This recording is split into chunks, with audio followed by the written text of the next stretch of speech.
the books. Can't escape from the team. Call the morning steam. It's time to break one for cover. That's gonna cover. Call the morning steam. It's time to break one for cover. That's gonna cover. That's gonna cash. Then we make the 100-yard dash to the window. I don't know what you thought. It's Ramon Scott running so hot. Sports make money and we make money with sports money every single day. NFL, NHL, NCAA. Stay away from the juice with my play a parlay. It's the morning steam. Ramon Scott. Sports money. What? Wake your ass up and let's get to the money. Get to the money. You know how we do it.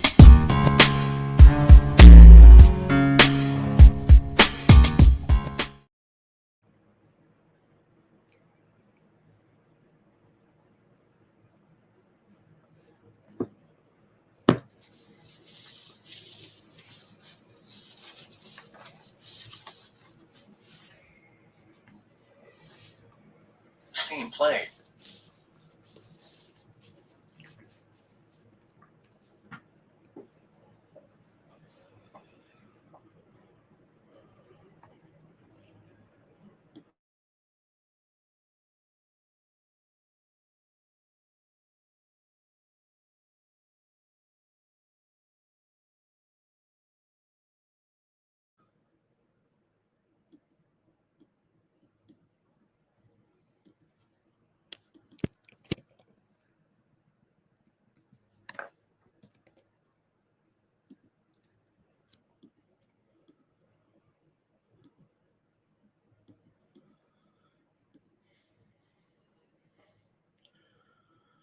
All right, and a pleasant good morning to you coming from the sports betting capital of the world, Las Vegas. This is Ramon Scott, and welcome to the Morning Steam Show here for Wednesday, November 12th. We got a big day planned, a big night of sports betting action here with NBA, NHL, college basketball, and some action here tonight, and getting ready for a great weekend as well here on the Sports Betting Network. Don't forget to make sure you join us here this weekend for one of the best UFC cards of the year. We've taken some time off from our live streams here on the Sports Money Network, but we're going to be back in action for sure here on Saturday when you join us for UFC 322 from the world's most famous arena, Madison Square Garden, when we have great fight night planned here on Saturday with that main event here, and just a great card. Everyone's talking about it with Jack Della Maddalena and Islam Makhachev on Saturday for that welterweight championship, and also a great flyweight championship with the women, Shevchenko and Weili Zhang. And you can catch us at VB MMA Picks this afternoon. We've already run the show. It's underneath the Lives tab right now. And joining us this week was Liam Picks Fights. Yeah, Liam's Army was with us here this week. We previewed 3 fights, including that main event. And tonight will be First Strike as well from the guys. They'll have their previews of the fights. So we'll get ready for the action here on Saturday night. Make sure you're joining us here with the coverage starting at the 6 p.m. Eastern, 3 p.m. Pacific. I'll get it right here for UFC coverage here this weekend from Madison Square Garden. A great card. Everyone's saying how great this card is, and it's in New York. So you wonder who will be making appearances ringside on Saturday night with the welterweight championship between Della Maddalena and Makhachev. Thank you for joining me here on the show. We got some great tennis going on right now. I might lose this one, but I took Felix over Shelton here. Shelton definitely took that first set. He's looking pretty good. His power game's working pretty great here against Felix. Yeah, maybe he hadn't gotten over the hump. Maybe I bought a little bit too much into Felix here, but a great job here by Shelton on serve in the second set, but he won the first set. So just a little morning sports action, high-level tennis at the ATP Finals in Torino. Man, thinking about Italy and the Olympics coming up in short order here for the Winter Games. Should be fun and exciting. All right, great to have everyone along here for the ride. Going to preview some of the games here, but we'll also review some of the action here from Tuesday night. We had some action, and we had some NBA, did we ever, and some college basketball action as well here overnight. So, and some of the headlines we had, some rather big headlines here on just moments ago. Jackson Dart, he's going to be out of this weekend's game with his concussion, ruled with a concussion last week. So he'll be taking the weekend off. And looks like Jair Alexander, we talked about here on the show, and looks like he's going to retire here right now with those ongoing knee issues. So just some overnight action. Also, college football playoff poll: Ohio State, Indiana, Texas A&M, and Alabama are those top 4 seeds. South Florida has moved into that position as the top Group 5 team, as the number 12 team, likely in. Other teams possibly headed for the playoff: Georgia, Texas Tech, Ole Miss, Oregon, Notre Dame, Texas, and Oklahoma. BYU just on the outside. They're number 12, but of course number 12 belongs to the best Group of 5 team, most likely. So just some headlines here overnight. And did also see the Hockey Hall of Fame here this week. Wasn't that emotional with Thornton in there, the legendary center, Zdeno Chara, a 20-year player in there, Mo Gilney, man, talk about some legends, and Duncan Keith of the Blackhawks, some legends inducted this past week into the Hockey Hall of Fame. I want to mention those guys. Let's say hello to the folks in the chat here right now, and welcome to A Distraction in the chat. Not sure if serious. Great to have you, A Distraction. That's my kind of guy right there. And hello and welcome. Hey, there's been some steam going off here in the last couple of minutes also, while I've been trying to get the show. Man, it's rolling. Here we go. Let's just get the steam. Let's just get it out there here with the morning steam. That's why we're here. Hopefully that's why you're here. Yeah, you want to hear me make some picks, but these moves, man, have they been solid? Another pretty solid day here right now. We talked about the steam and the impressive record last week of well over 66% for the steam. This week, so far after 2 days, 70 and 54 officially on that Don Best steam. We're not getting it all here on the show, but I'm keeping track of it anyway. So a lot of these moves that you'll hear will fall in line, though, with those strong percentages so far here this season. Let's hope.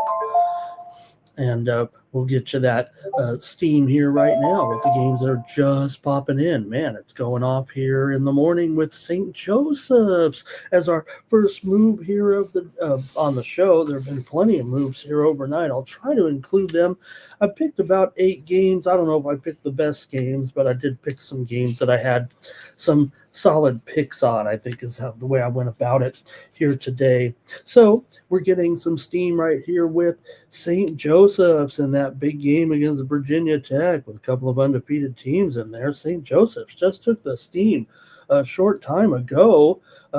They were a 13.5 point underdog, but right now this one's gone down to 11 right now with Virginia Tech and St. Joseph's. This steam is coming in right now on St. Joseph's. Also, just seconds ago, here's some more steam for you. It's Oakland and Houston. The steam is coming in on the over here in this one. It was 136, but we're seeing that steam come in here right now, and this one has moved higher here too. 137.5, about a 1.5 move here, but it's still going. We're just on top of this one right now. Steam to the over with Oakland and Houston. Also, just moments ago, while we were in the monologue there, let's go with this one right now and see if we can catch it. Tennessee is getting steamed right this second. You just heard it just seconds ago. They were a 39-point favorite in their game against North Florida. But we're seeing the steam come in right now on Tennessee. They're quickly up to 42.5. How's that for you? 3.5 point move right here as we speak on the morning steam show. Wow. UT getting steamed against North Florida. Also, South Florida got steamed. North Florida got steamed against. This is South Florida getting steamed in their matchup against Coppin. South Florida was a 31-point favorite in that matchup with Coppin. They're up to 35 right now. They're getting steamed by nearly 4 points here. South Florida against Coppin today. Look, you got to get on these early for sure. There were certainly some games yesterday where this that went right over, man. Some of those totals, what did they move? Some of them 6, 7, 8 points, and you're already seeing it here today as well. So, man, plenty of steam moves here as things shake out early in college basketball. Here's Bradley, just took some steam a short time ago while we were in the monologue. Bradley taking the steam here in their matchup today with Tennessee Martin. Bradley was a steam play. 15-point favorite. Right now, Bradley moving here higher today. They are up to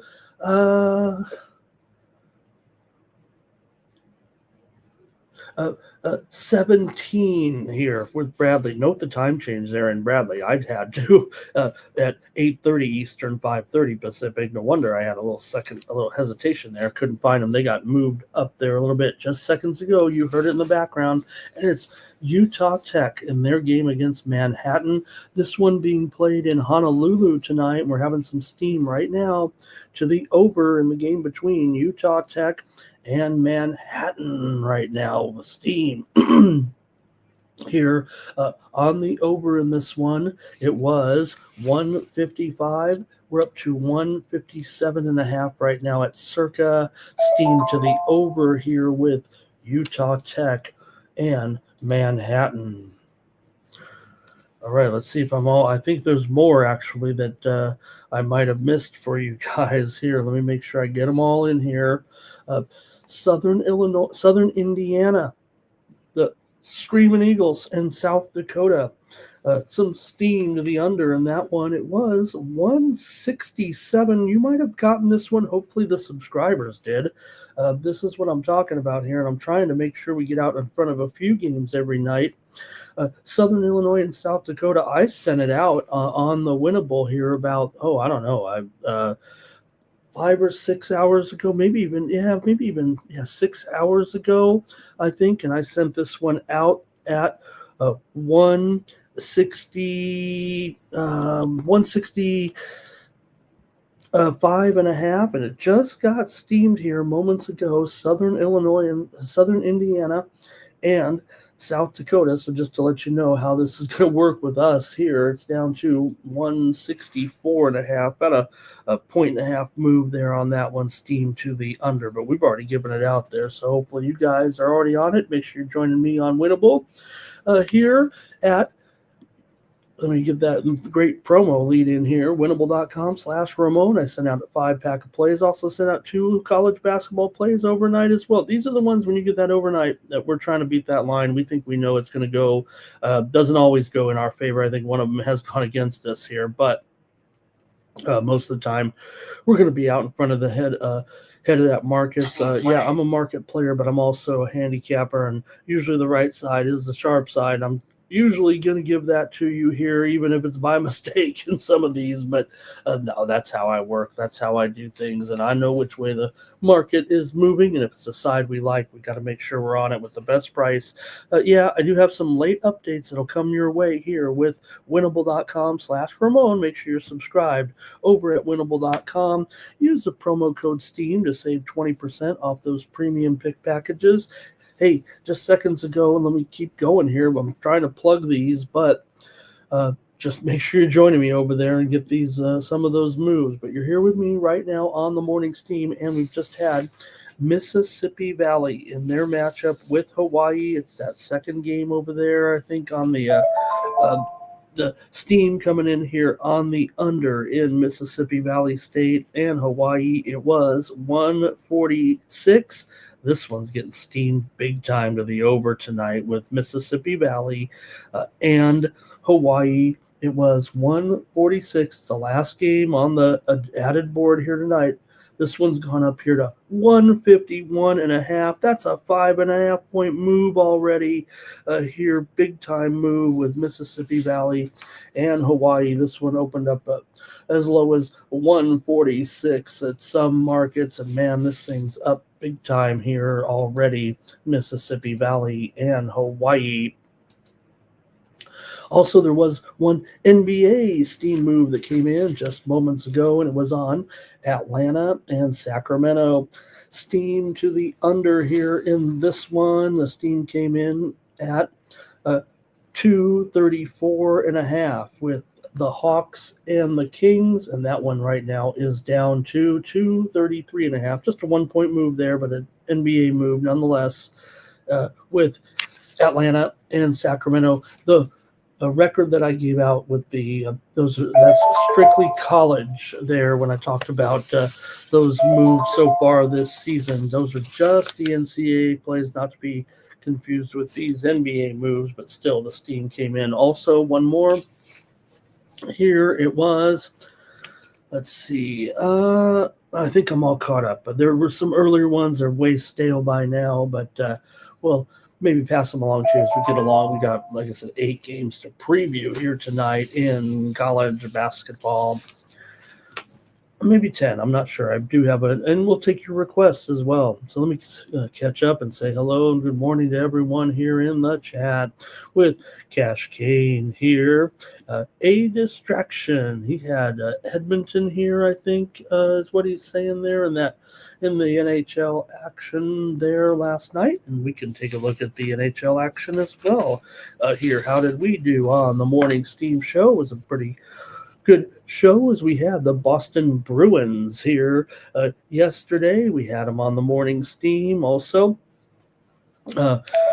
Winner here on the Morning Steam Show with Anaheim and Colorado game there to go under in that one. I know a lot of people are calling for a high-scoring game, but we did have that one under with Anaheim and Colorado. Poor Anaheim didn't quite show up. We had Winnipeg over Vancouver yesterday. So did Mikey Money yesterday. He had Winnipeg. He had the Sharks. He had the Kings there yesterday.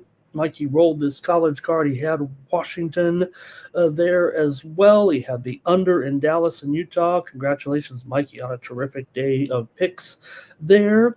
Also, we had the winner on the Morning Steam Show yesterday with Columbus and Seattle game to go under, part of our winning package here on the show yesterday. Thank you, Distraction, for that positive distraction. R. Thompson's here. Here's Nuke as well.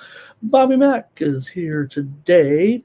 And let's see. Also, Joe W's ready to go. Lovable is in the chat, and so is Blake. Hey everyone, like this video, subscribe to our channel, Sports Money, here on YouTube, the fastest growing sports betting channel on YouTube. Tonight, join us for the betting throwdown. Sean Fox will be here with all of his hot plays and with tonight's big NBA card card, he'll be firing away. Man, when you got a card like this for Sean, you know you're going to be knee deep in live plays and props here with him tonight. He'll be all over that prop board in the NBA. Make sure you're joining his show here. I'm still trying to finalize a show here, hopefully on Tuesday nights. Haven't quite been able to get it done yet with Mikey, but we're going to try to get that. I'll be joining Sean here in a couple weeks as soon as high school football season is over. I'll be able to come in on Wednesday nights and do some local programming, and I can't quite get there, but we're going to try to expand those shows a little bit here as much as we can on here during the week, whatever we can get away with. We've got to get to these live programs, but all right, Portland State and San Francisco is taking some steam here right now with the over in this one. We're seeing some steam right now with we get that out here. Too many notes. Portland State And USF, we're seeing some steam right now to the over in this one. It was 153. This one's moving higher already with Portland State and San Francisco. And right now, that one has moved here to 154.5, about a 1.5 point move anyway with Portland State and San Francisco. Live steam here on the Morning Steam Show. Also, Tennessee Martin and Bradley just got steamed as well in their matchup today. Also want to mention Bradley did get steamed. We just mentioned it moments ago, and now here comes the steam to the over in Tennessee Martin and Bradley. This one moving higher here right now at 145, 2 point move here. It looks like maybe 1.5 or 2 with Tennessee Martin and Bradley steam to the over in that one. Keep going with the comments here with who else is here. Good morning to Terrell here. Nuke's wondering who will lose this week in UFC. All right. And Greg Gibson, Denver and Thunder were the money yesterday. How about the NBA yesterday? I'll talk about it here and see how we did on the Morning Steam Show. We had the Toronto Raptors yesterday here on the show, and they were able to get it done there in that game against Brooklyn. Maybe it wasn't easy because, Toronto's not overwhelming, but they eventually got it done in the end, at least here on the show.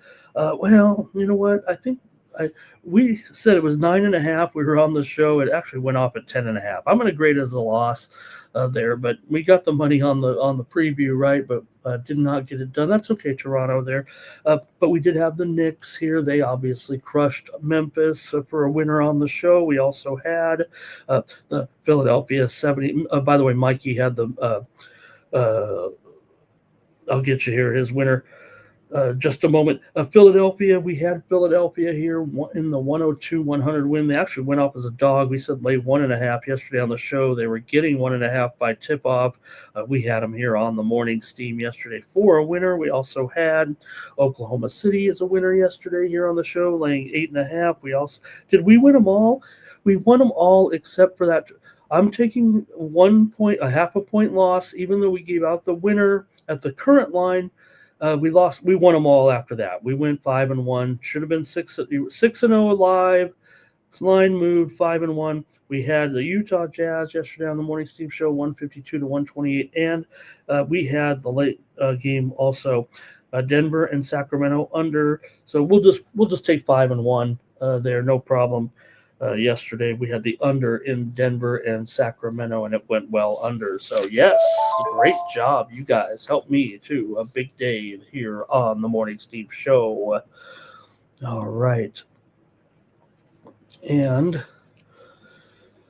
let's see here. Terrell says, don't forget about Nico. We were on the air yesterday when Nico got fired there, huh? That was something. Hey, Steve Eleftherian, nice to see you today. Greg says maybe Dallas will start winning now. They gotta make the moves first. They're in a bit of a jam with some bad personnel.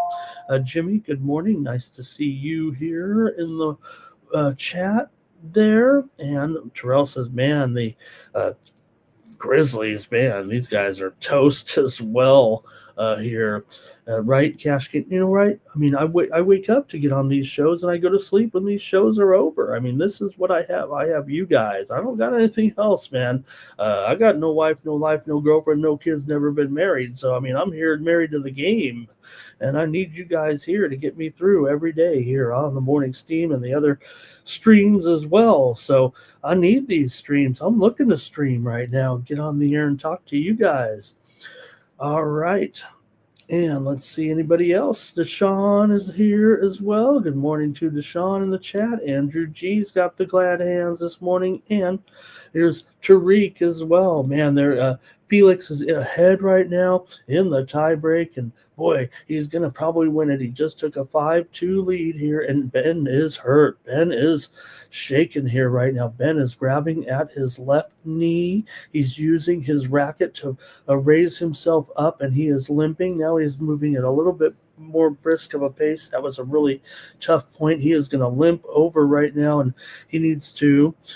His dad and his mom sitting right in front there while Ben here is a little bit troubled, just a hard hit, and he twisted his knee a little bit and then went to the ground. I think he slammed his knee a little bit on the surface, so I don't think it's could be a little bit of a factor for the rest of this match. It's not going to be a long-term injury or anything. More looked like a possible bruise there.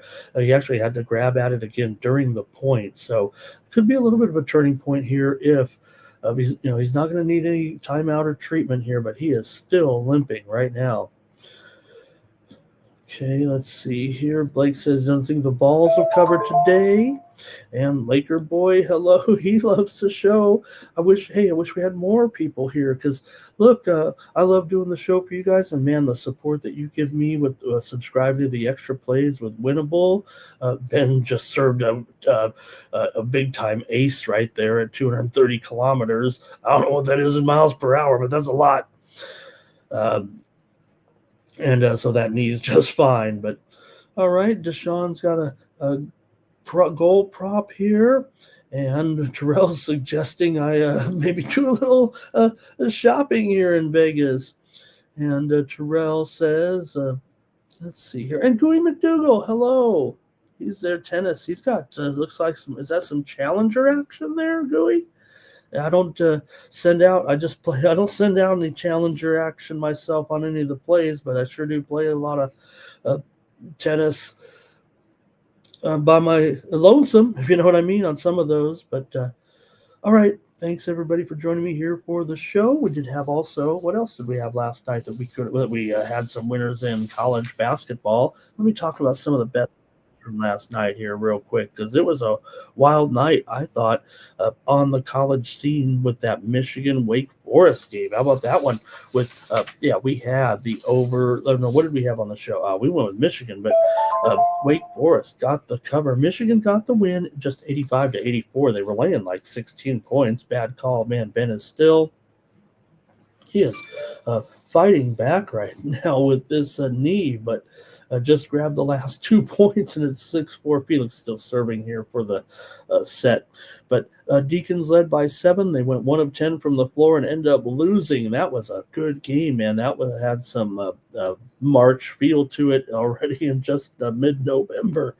Illinois over Texas State. We had Illinois here on the show. I think they got it done there against the spread. They were favored by 3.5 or so in that one, and we had them here over Texas Tech. There they covered in that game. Ben just won another point. It's his serve. This match is great. All of a sudden here, but we had Illinois here on the show over Texas Tech. Stojakovic, 23 points in 26 minutes off the bench to outduel JT Toppin, 35 points for Toppin, one of the top players in the country. Gonzaga routed Creighton last night. We had the under as our pick here on the Morning Steam show, and it came through in a 90-63 win as another Big East team went down. Man, the Big East is struggling here this preseason so far. Think of some of the losses we saw. DePaul lost to Buffalo. Xavier lost to Santa Clara. Ben has just tied this tiebreaker up. He's going to, oh my goodness, Ben has come back here against Felix. I'm probably going to lose it. He hurt his knee, and he's won the next 4 points here. Wow. But Marquette lost by 23 to Indiana. Remember, Xavier lost to Santa Clara. St. John's gave up 100 points to Arizona. Villanova lost to BYU. Providence lost to Virginia Tech. So we've seen the Big East here struggling big time so far this season. Not quite like the Mountain West, but they have higher expectations in the Big East. Florida with the win over Florida State yesterday, 78-76. Those Gators with the win there yesterday. Here on the show, Mikey Money had Florida State for sure there yesterday for a great job in that one for Mikey bringing it home with the Gators. They were favored by he had the Seminoles, of course. Gators were favored by 16.5, but it came down to the wire. Gators out rebound the Seminoles 58-36 they did get the win, make no mistake. And here's Felix. He did win a point finally. Now he's serving for the set. This is quite a match. Louisville over Western Kentucky, 96 to 88 at the Yum Center in a big game. Louisville just 6 turnovers, look pretty sharp. They didn't shoot that well. They didn't uh, shoot that well from deep, but they were hot from the inside, and they led 53-46 at halftime. Went on for the 96 to 88 win. Cincinnati over Dayton, 74 to 62. Dayton just 2 for 26 from 3-point range. Cincinnati led 27-11 early, but they turned the ball over 24 times and still won. Ole Miss over Memphis there in a good one. 83 to 77 as Ole Miss went 8 of 13 from 3-point range, and also made 21 foul shots to 14 for Memphis to take the win there. Mississippi got the win. Memphis got the money. We were on Ole Miss in that game. Santa Barbara defeated Sacramento State. We had the over here on the Morning Steam Show in the 92 to 87 win as the Gauchos made 13 of 27 from 3-point range in that one. UCSB is one of the best shooting teams in the country, probably a top 20 shooting team so far. It was Arkansas State over Missouri State in one of the best games of the day, 86 to 85. Missouri State led by 16 late in the first half, but Arkansas State scored 53 points in the second half, went on for the 1-point win over Missouri State yesterday. And speaking of teams that are struggling here, maybe Boston College should go back to the Big East because they lost to Central Connecticut. They've already lost to FAU as well. So, man, BC has not fit in well in the ACC at all ever since they went to that conference. BC led by 11, but they ended up losing to Central Connecticut. 60 to 59. They have not had a winning season in the ACC. This is a non-conference game, we know that, but it's been a long time, almost 15 years since they've had a good conference season. All right. I'm fixated by this match here pretty much. All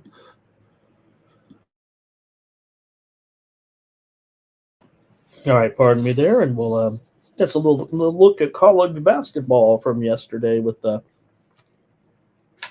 big card on tap here today. A few more comments in the chat, and let's see where we're at. Let's see where we stand here right now. Good morning to M the Great as well.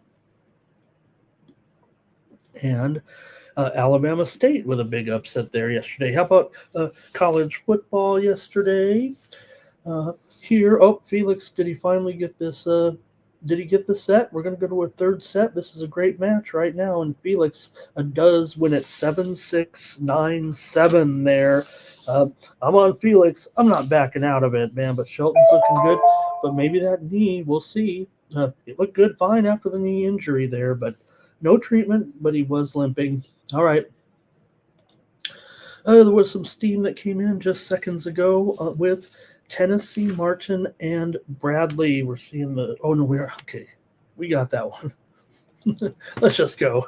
Let's just go. Let me talk those college football games. Yesterday, 2 games in college football with Ohio there yesterday. Lost to Western Michigan in that big game, 17-13, Western Michigan with the win there. Mikey Money had Ohio yesterday for a winner here. And also there was the other game, kind of ugly, but it was Kent rallying to beat Akron there yesterday, 42-35. I kind of wish we were on the air, man. I was hitting Kent there yesterday with some live bets. So, all right, I think we can kind of move forward here a little bit with all the action and get started with the show. You guys are in here now, so got a few dozen of you in here for sure joining me. Thank you here on the Morning Steam. We're set to go here and get ready for a big third set. Yeah. All right, we're going to start off here with the NBA tonight. Like I said, join Sean Fox. Look, you're going to have a lot of live plays. You get those live plays sent to you on Winnable as well. Hello to Dylan there. He'd like, you know what? I never have been good on facial hair. I mean, look at me. I mean, how am I going to For some reason, I don't grow very much. Let's just say I'm built for speed. Maybe no downforce, nothing slowing me down here. Good to have Dylan in the chat. And Western Michigan there over Ohio. Nuke said there yesterday, 17-13. Yeah, you're right, Nuke. But Western Michigan got that win. Yeah, 17-13. Thank you, Nuke. Appreciate that. Just had it backwards there. We had the under on the morning steam. That's what I meant to say, right? We had the under here on the show yesterday for sure with that game. It was the other game that we had the under on that lost the 77 points. So, well, we split them. Okay, appreciate that.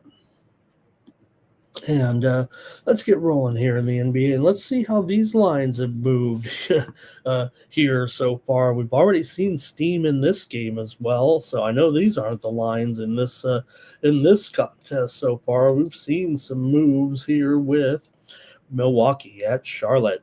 Not too big of a move, but the steam did come in on the Charlotte Hornets. This one's 5.5 right now for the Bucks, and the total has dropped here on some steam, just to 231.5 though. But a notable move here anyway for the Bucks.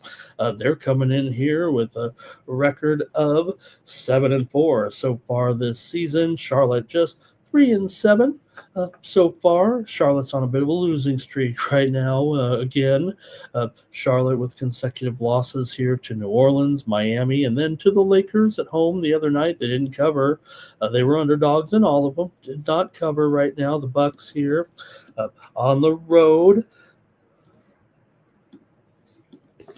Haven't been great so far against the spread, but they are 6-5 ATS so far this season. So yeah, gonna have to lay a little bit here if you want to take the Bucks. The Bucks are 7-4 to the over so far this season, and I don't know if we're gonna get an over here actually in this one with Milwaukee and Charlotte. Like I said, that steam came in on the under. It hasn't really moved that much, so I'm not necessarily fretting over it. 10 of the last 13 meetings between these regular foes have gone under. Charlotte's gone under in 5 of their last 6 games. Milwaukee's been going over. There's no doubt about it here of late, but I'm going to take the under here at 231.5. It was as high as 233, but give me an under here right now with Milwaukee and Charlotte. Giannis is, I believe, here on the injured status with questionable tag. Feels like he might play today. LaMelo Ball, though, he's also questionable in this one. So that's 56 points right there. If these guys don't make the lineup, feels like they might be. I think Giannis maybe has a slightly better chance than LaMelo to get in the lineup. Brandon Miller's out as well. Taurean Prince is out for Milwaukee. So we're going to have to keep an eye on those big today, because while some of them, when they're maybe questionable or may have status, these two I'm not so sure here at this time at near 10 a.m. Eastern, 7 Pacific. I'm going to take the under in this one with Milwaukee and Charlotte here on Wednesday. Hey, your comments are requested and welcome in the chat, and if you do comment, you're going to be eligible to win that free service from me as I send out more plays every day. Like I said, I already got a couple packages out there, so please check it out and just comment in the chat. That'll make you eligible for the drawing at the end of the show, and I'd like to award you with a complimentary subscription to my additional plays. This is college basketball season, so going to get a lot of plays from me every day, and of course plenty of plays here on the show. Really what you're getting a lot of selection. Yeah, we go over every game, so we're not going to win every one, but I just want to let you know which side or total that I like, get the plays from you as well. But my maybe the sharper plays as we move closer to game time, I send out on winnable.com. It's been a great way to present the plays, and it looks really cool too with the way it grades the plays. Check it out over at Winnable. Hey, your plays right now are welcome for the Bucks and the Hornets, and I'm seeing them coming in here right now with Lovable here, I think, is on the Bucks. Cash Kane is on the Bucks money line. Robert likes the Hornets here, and he also is with me on the under, and I think he said it before I did. Tariq, Bucks first half, leaning to the under, and if Giannis doesn't play, 9 Legacy will like the Hornets here. A distraction is going to be no distraction in the chat with great comments like this. Don't take Bridges' point. I'm off Bridges' points and Ball's assists and Miller points. I think is that a fade? Yeah, the under. Good to see some unders on a prop once in a while. I mean, I try to do it. I don't try to do it on those shows because nobody wants to sit through an under, and then at the end of the game, you're like, yeah, I have the under. So I really just try to give out the over props. That's what people seem to like. And you look, half of them are going to, nearly half of them probably will hit on the overs. Not always going to be under, but it is kind of quite a conundrum, isn't it, that so many people, when we talk props, everybody really just goes over pretty much. I mean, the books got to cheat these numbers big time, right? I mean, all you hear is over. In fact, some people, just only play overs on props. It just seems preposterous. How can you not play almost 50-50 there technically, right? But you might say, hey, I'm only a specialist on the over. I guess that's acceptable, but certainly as many unders, if not more unders, in individual props. It's just so boring and nobody wants to really do it. But if you're not, you're probably not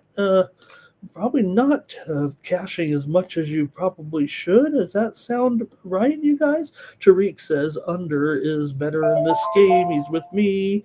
Good morning to AOD in the chat. Want to say hello to Dimitri. Always joining us here. Nice to see you, Dimitri, at Alabama State yesterday and Florida State.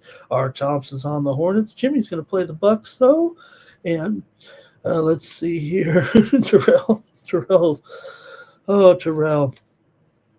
Man, must be a blast hanging out with you watching a game. So wise and witty. Really. Mike, can we get Terrell on some of our live streams here? And Robert says, I bet those under props.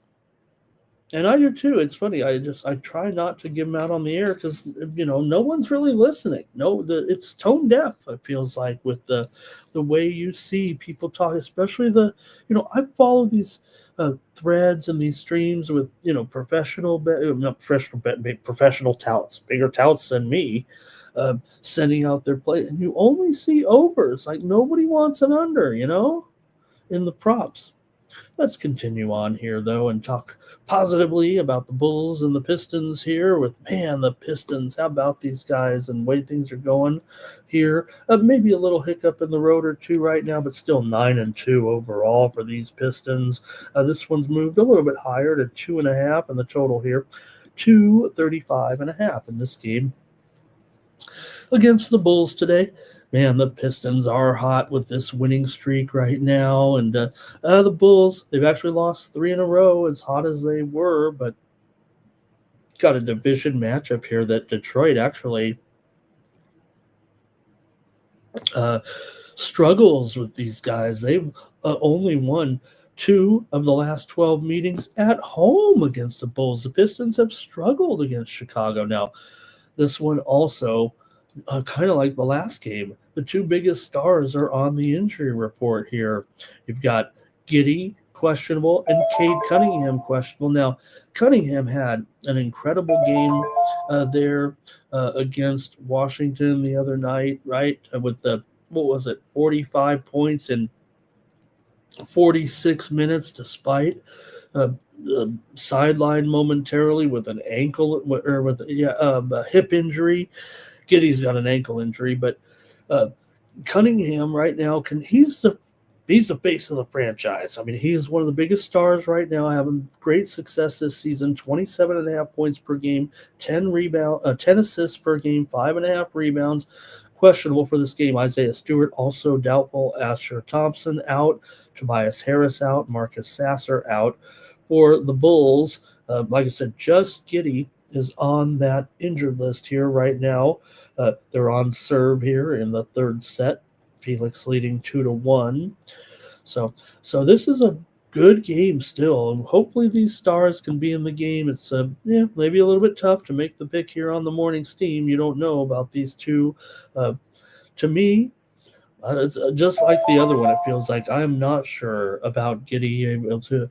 I'd say out of the two, I think Giddy has a little bit better chance of making the lineup today than Cunningham. But Cunningham's a baller, man. Hey, a little bit of steam right now. College basketball with South Dakota.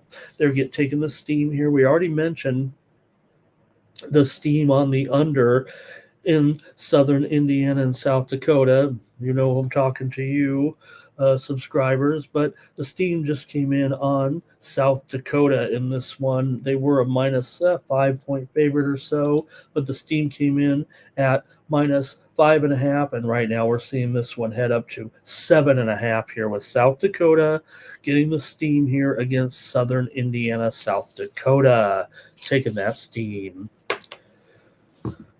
All right, well, hey, it looks like I got to make my pick here in this one between Chicago and Detroit. Like I said, this has been a very good matchup for Chicago. They've actually won 15 of the last 20 meetings against the Pistons overall. Now, you could say that maybe the Bulls were a little bit better than the Pistons, but I don't know if they were, right? These two teams have been kind of on I don't want to say similar trajectories right now. The Pistons have been a little bit more the prospects of the Pistons have been a little better than the Bulls over the last couple of years with this young talent that's really starting to really develop here right now. Now, granted, the Pistons, despite this winning streak, they failed to cover in their last two games against crummy teams, although they were just a 4.5-point favorite at Philadelphia. Philadelphia's not crummy, obviously. They're having a good season. I kind of take that back, but they didn't cover 4.5, and they did not cover against Washington. Chicago continues to be a great cover as well. You talk about Detroit, and they're a great record. They're just 7-4 against the spread. Chicago's 6-2 against the spread as an underdog, and I'm going to take the Bulls here. I think there might be a little something to the series history with these two, and well, you know what? We don't really know the status of these two very important players here right now. So, hey, I never change on these. It just maybe won't be a premium. There are plenty of games out there. I'll roll with the Bulls here. They're just 2-2 ATS on the road, 1-3 ATS straight up. It's kind of an advantage here for Detroit for sure. 4-1 straight up at home so far this season. But the Bulls have covered some numbers. Maybe we'll get a close game here right now. Detroit on that 7-game winning streak, just doing terrific. Chicago's actually lost 4 of their last 5 games here coming in, kind of cooling down a little bit from their hot streak. But I'm going to try the Bulls here in this spot right now against the Pistons. Bulls have gone over in 6 of their last 8 games coming into this one. They've been slightly kind of an over team so far, but that 235, man, that's getting a little bit high. Is it really 235.5 there? That's probably a little too high for my taste in this with this matchup. It opened 233.5, went up to 235.5. All right, give me the Bulls though in this one. Let's get your comments. Thanks to everybody for joining me here on the show. Here's Cash Kane in this one, and yeah, look, maybe a little revenge. The Bulls won 115-111 back in Chicago. There. Few weeks ago. AOD says we need Stu in the lineup, but remember, AOD is our Pistons correspondent. You see the throwback, or not the throwback logo, that's like the city, the alternate logo there for the Pistons. And he says we need both of our guys in there, and is Giddy 100%? He's not 100%, that's for sure. Robert's on the over though here.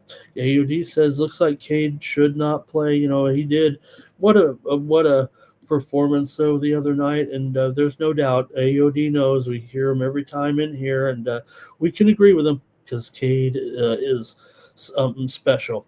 All right, Jimmy says take the Bulls and lean to the over. Tariq is on the Bulls as well. Dimitri, he had the Knicks yesterday. Awesome there. And Pistons here, though, for our Tomps. I think, look, Detroit minus 2.5. And AOD says, let's just get our superstar rested here a little bit. So you can see here from a Pistons fan, I know you guys are kind of taking the Pistons here. Like I said, I agree. If you look at the short term right now, Pistons are still hot, hot, hot. Then the Bulls have cooled down just slightly here a little bit. So I can see where the chat, the public might go a little bit. But I think there's something to that series history. When you got a team that these guys have been kind of the same teams here for the last few years, and the Bulls pretty much win every time in Detroit with this kind of team here. And this team's probably even a little better than the last few Bulls teams, right? Hey guys, some steam just came in moments ago on Oregon State. Just a few seconds ago in their matchup with North Texas. We're seeing some steam here with the Beavers.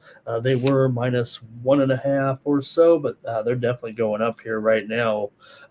Oregon State, we're going to see them move higher here in their matchup. This one's all the way up to 3 right now in the matchup with North Texas. Steam on Oregon State.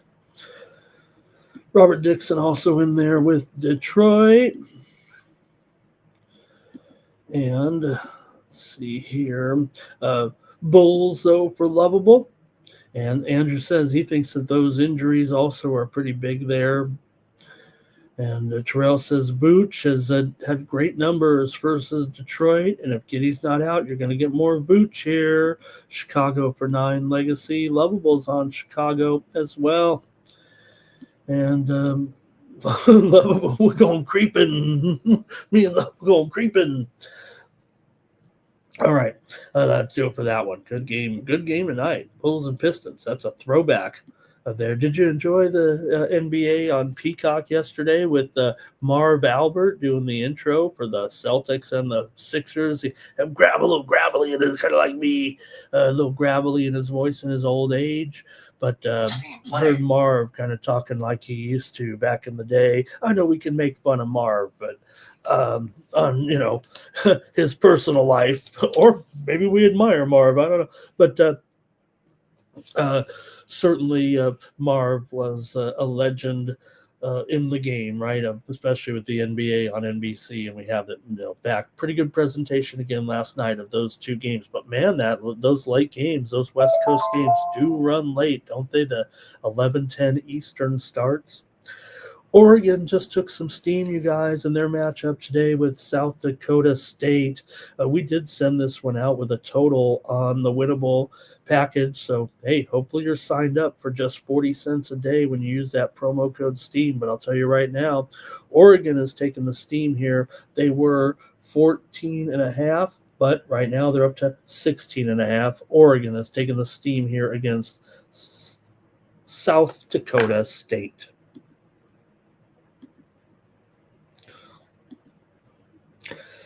Next up, we got another good game here with the Magic taking on the Knickerbockers. Wow. The Knicks come in here with a 7-3 record right now on another good team on a winning streak. Knicks have won and covered 5 straight games. Hey, Orlando's been solid. They're going back and forth right now a little bit with wins and losses.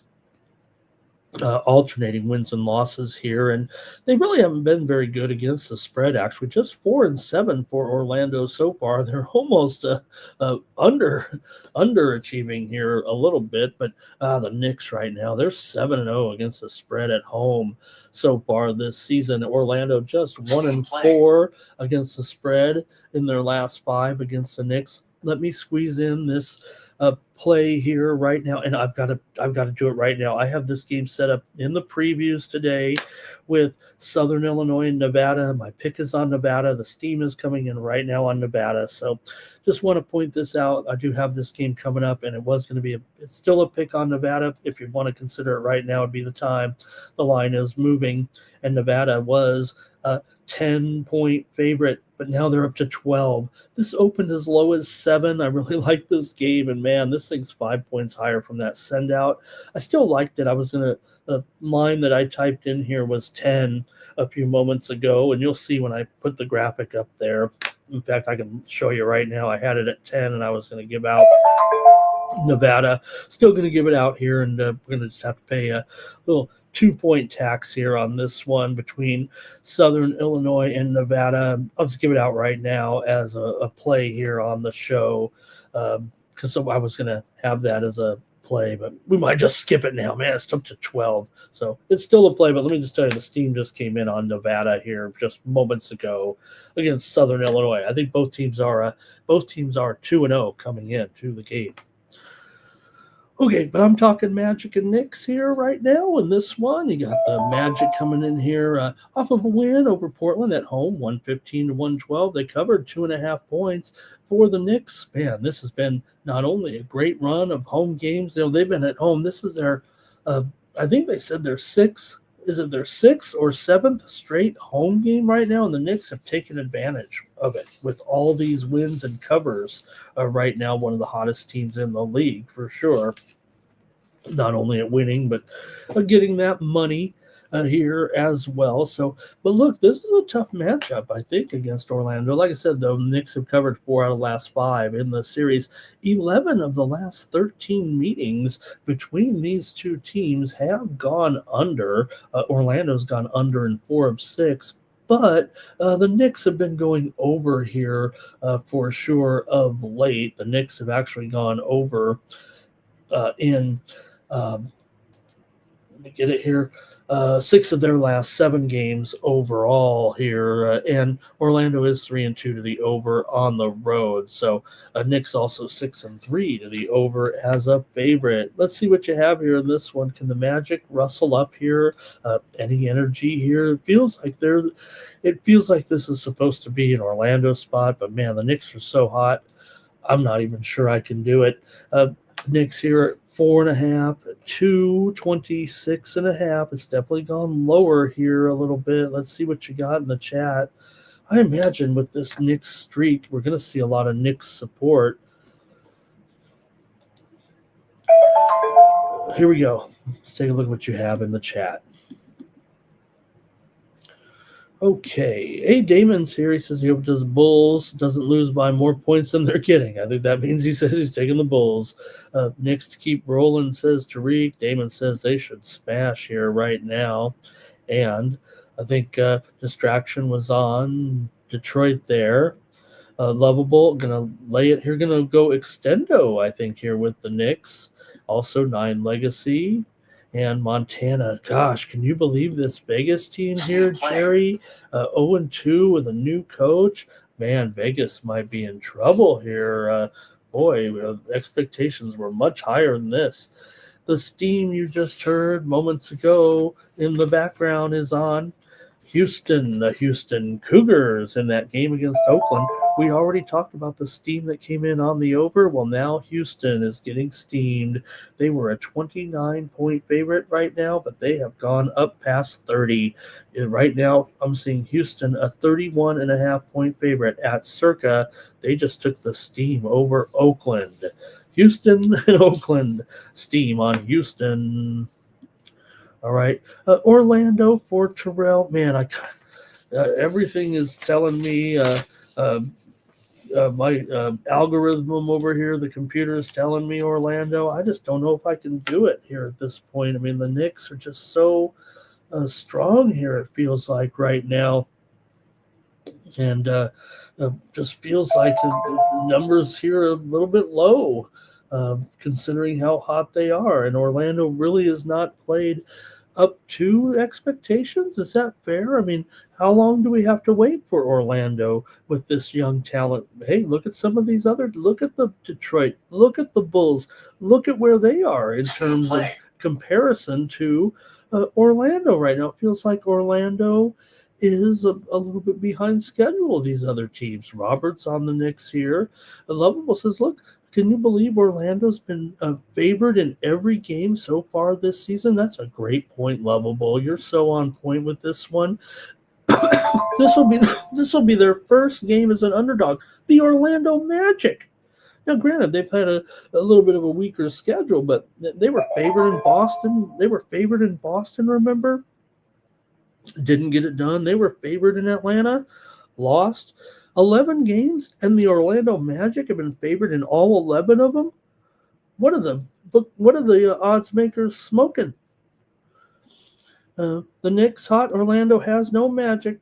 Fernando's on the Knicks here, so maybe as a dog, this could be their spot, but they haven't come through as a favorite. And let's see here. Magic will beat the Knicks, though, says Greg. Maybe the time is up here. I'm going to take the New York Knicks. Maybe I just don't know any better. I'm veto the computer over here, and I'm going to take the Knicks to roll them right now on this.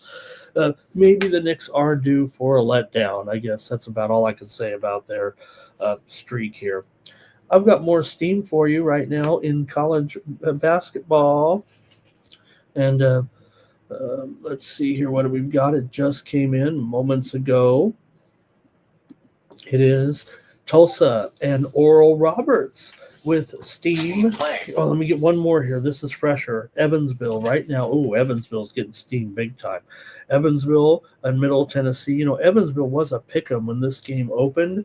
Evansville just got steamed here right now, and now Evansville is a 3-point favorite at Circa. Evansville is taking the steam here on the Morning Steam Show, and just moments before that was that Tulsa and Oral Roberts game. It's the game right above Middle Tennessee and Evansville. Steam here to the under in this one. Oral Roberts did get steamed earlier in this game.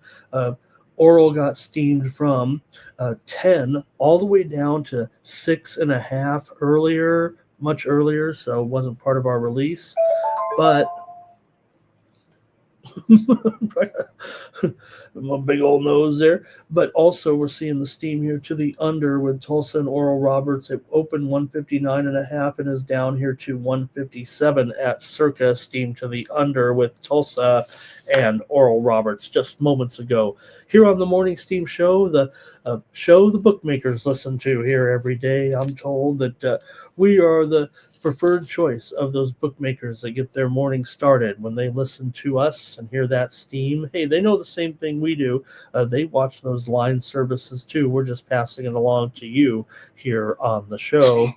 Just seconds ago, it was Manhattan here taking the steam right now in that game against Utah Tech.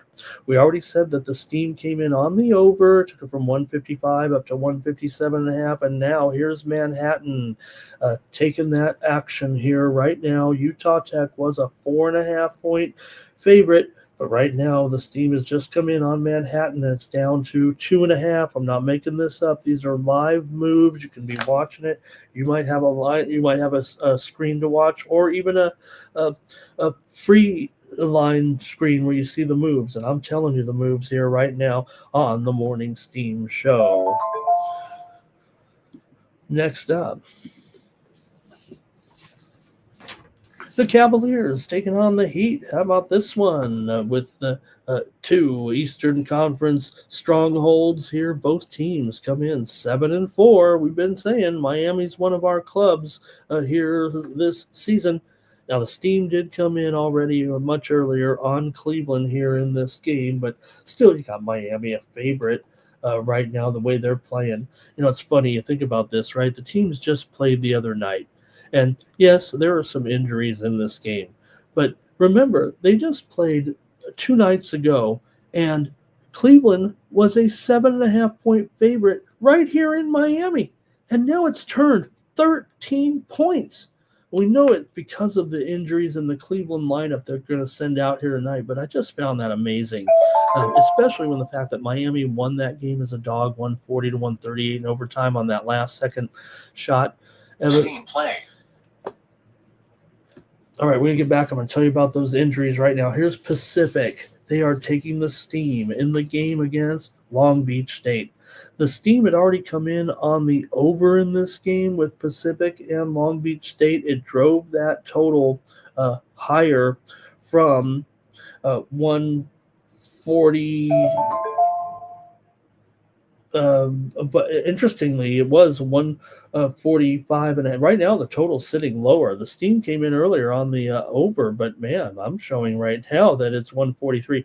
Anyway, the steam just came in on Pacific, though. It was as low as 10, but we're looking at 11.5 right now. Steam on Pacific here against Long Beach State, 10 Eastern and 7 Pacific. Pacific takes the steam against Long Beach.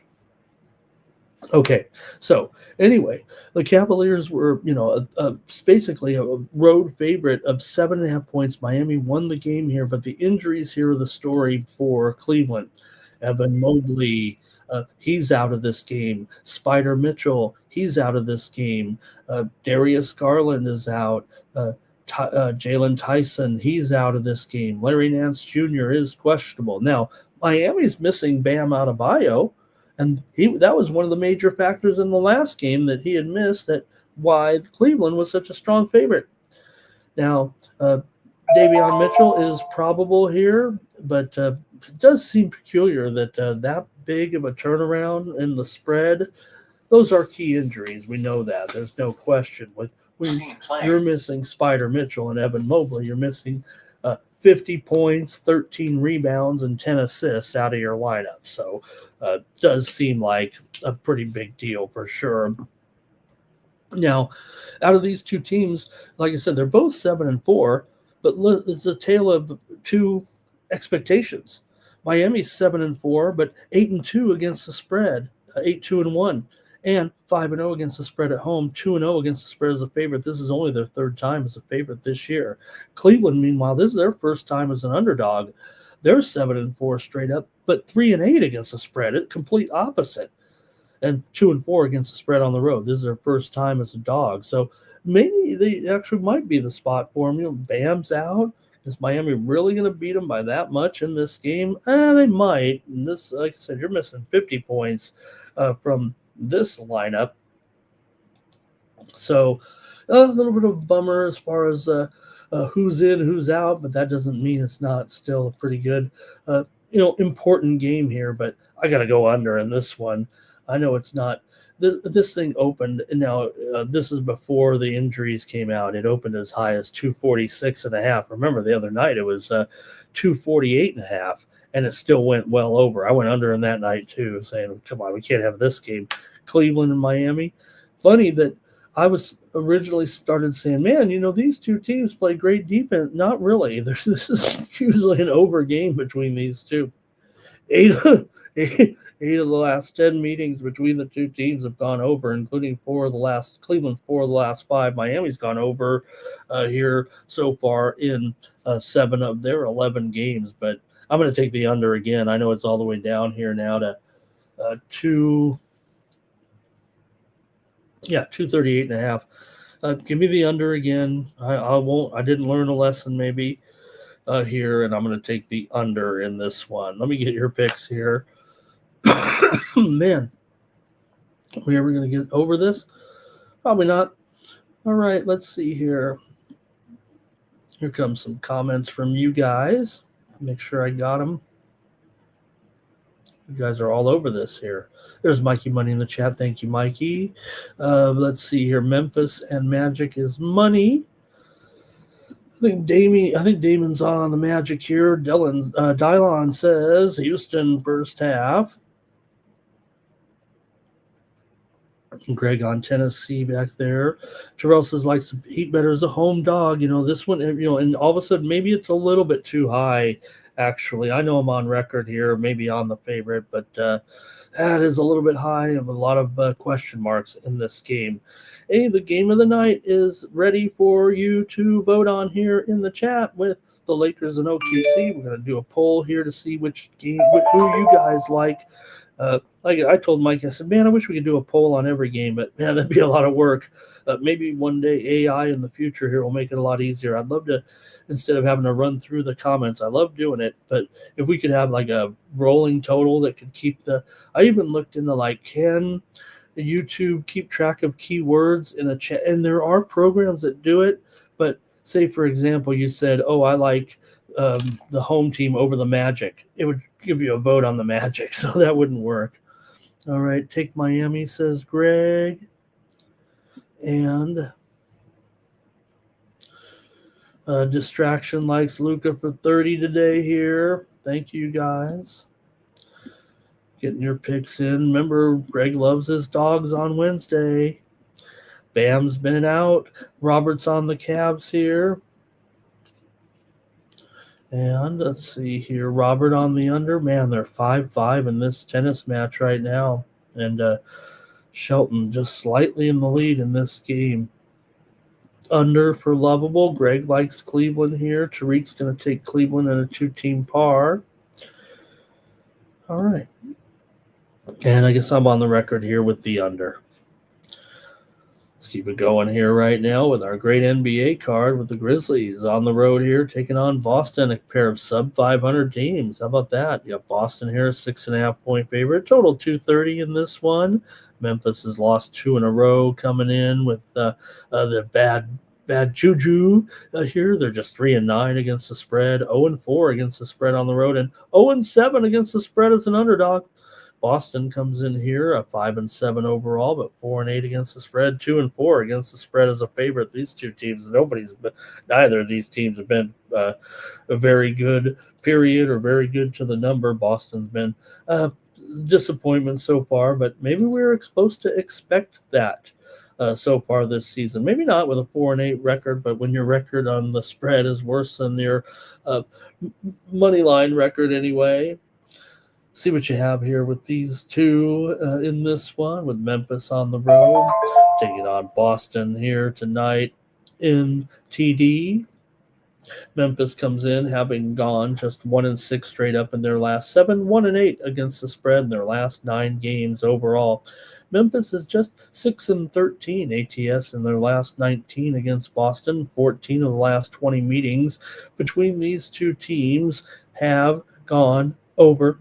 Boston's gone under in 6 of their last 9. They've failed to cover in 5 of 7 coming into this one. This one's a little bit tough here, I think, here with Memphis and Boston here tonight. We'll get your pick on this and see what you like here in this one. Boston favored by 6.5. Boston with consecutive losses versus the Thunder and the Knicks. They've had a pretty tough schedule here of late, considering the teams that they played are slightly better than them, I think. But for Memphis, an angry jaw here, can they manage enough points here? Really see that total 229 and a half here. Let's go to the chat first. I'll go to the chat before I make my pick in this one. I always say sometimes I don't know who I'm picking, and if I go to the chat first, then maybe you know. All right. And NBA released their all-star format. There'll be 3 teams in the all-star game. Just a huge joke, man. I mean, I don't want to watch it.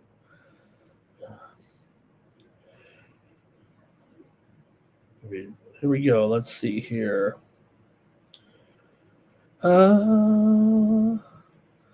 Memphis will win. They own Boston. Greg says Memphis owns Boston here. I'm showing Boston having covered 13 out of the last 19 meetings between the two teams. Boston's won the last 3 meetings against Memphis, covering the spread every time. And Damon said the refs so good for 50 points in this one. Boston money line for Terrell. 9 Legacy says Grizzlies on the spread. And Robert on the under here. Felix is just one here. It's 6-5 on serve, though. This one's probably going to a tiebreak to decide the match. Lovable might like the over here. Boston in a bounce back here for Tariq. And let's see here. Boston should cover at home, but over is the play for Lovable. I'm going to take the Boston Celtics here to cover the spread against Angry Jaw and the Grizzlies here tonight.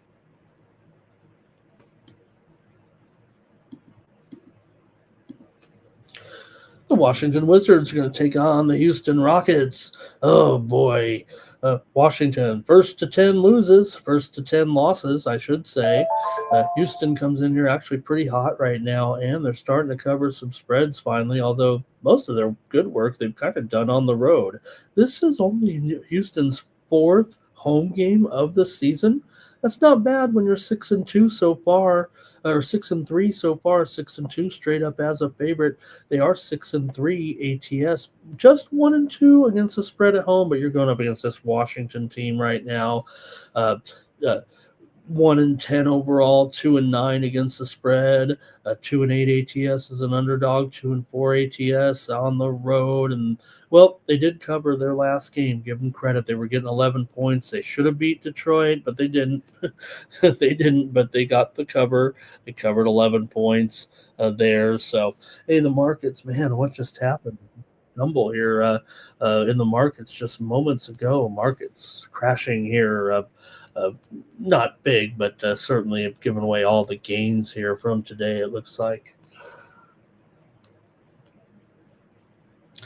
All right, so how do you swallow this one with the spread here at 17 now? Funny, you look at this matchup, and granted, they only meet twice a year, but the spread has actually gone up each of the last 6 times these two teams have played. If you want to measure where these teams have been and where they're going, back about 3 years ago, Houston was favored by 4. They covered. And then they were favored by 6.5 or 8.5, and they covered. Then they were favored by 10 over the Wizards, and they covered. Then they were favored by 12 points over the Wizards, and they covered. Then they were favored by 13.5 points over the Wizards, and they covered. Now they're favored by 17. Can they cover this one? Maybe they will. Things have been a disaster here, but do you really want to lay 17 points here in this one with the Houston Rockets? I don't even know if the trends will even work here in this one. You might just have to wing it. But Washington, like I said, they've failed to cover 5 straight games against Houston here right now. Houston's gone over in 6 of their last 7 games coming in. They're 7-2 to the over so far this season, 6-2 to the over as a favorite. Washington 7-4 to the over so far, and 4-2 to the over on the road, 6-4 to the over as an underdog here, and they've gone over in 7 of the 11 games so far this season. So maybe I'll go to the chat again to help decide on this one with a 17-point spread. It feels like this is the spot where, okay, finally it's just gone too high. Can't stand it anymore. It's just that Washington has been so bad here so far. Could Houston possibly sleepwalk through this one? Washington almost got a cover last time. All right, let's see. Robert's on the Wizards here. Tariq says, just take Houston first quarter. Get in and out. They'll blast them early. And let's see. A distraction might be on all favorites and over today. Robert here on the over. 9 Legacy says, take the Rockets. Jerry says, Washington's leading the tankathon already. Greg says, this is the woodshed treatment. It might be, but that's no cover. That's for sure. That's right on the spread here, actually. So what is a woodshed cover? Here in Houston to cover for Lovable, I'm going to go ahead and take the Wizards here, plus 17 points. I think what will happen, and maybe similar to the last game, the Wizards might actually come out here and play pretty well to start and then lose. They might get blown out again. Like I said, that is a bizarre statistic there. And the spread, they've covered it every time right now. At 17, I'm just going to draw the line here and try with Washington.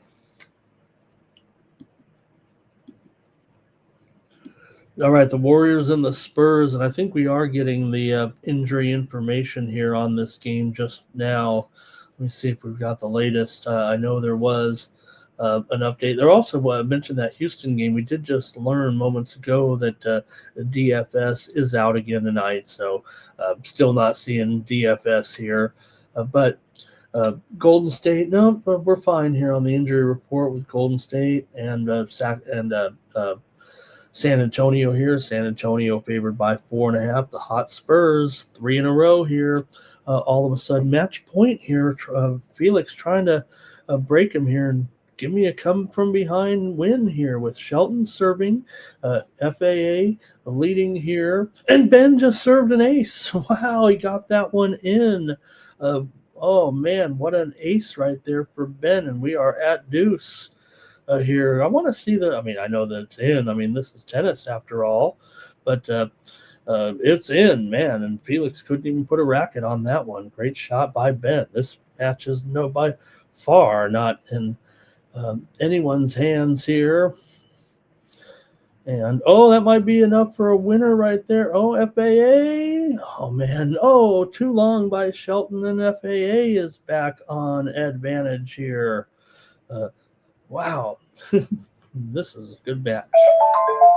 All right, Warriors and Spurs here in this one. You've got Spurs coming in here at 8-2 so far this season. The Warriors just 6-6, and man, the Warriors have been a disaster on the road, and they will have some factors in this game. We recite these injuries a little bit. I'm trying to see if we can get this winner home right now. Notice.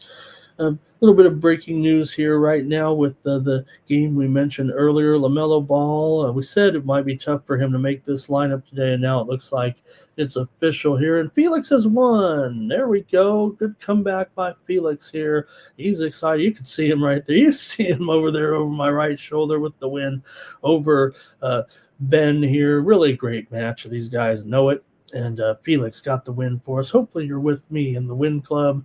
I'm bringing this one home. It wasn't easy.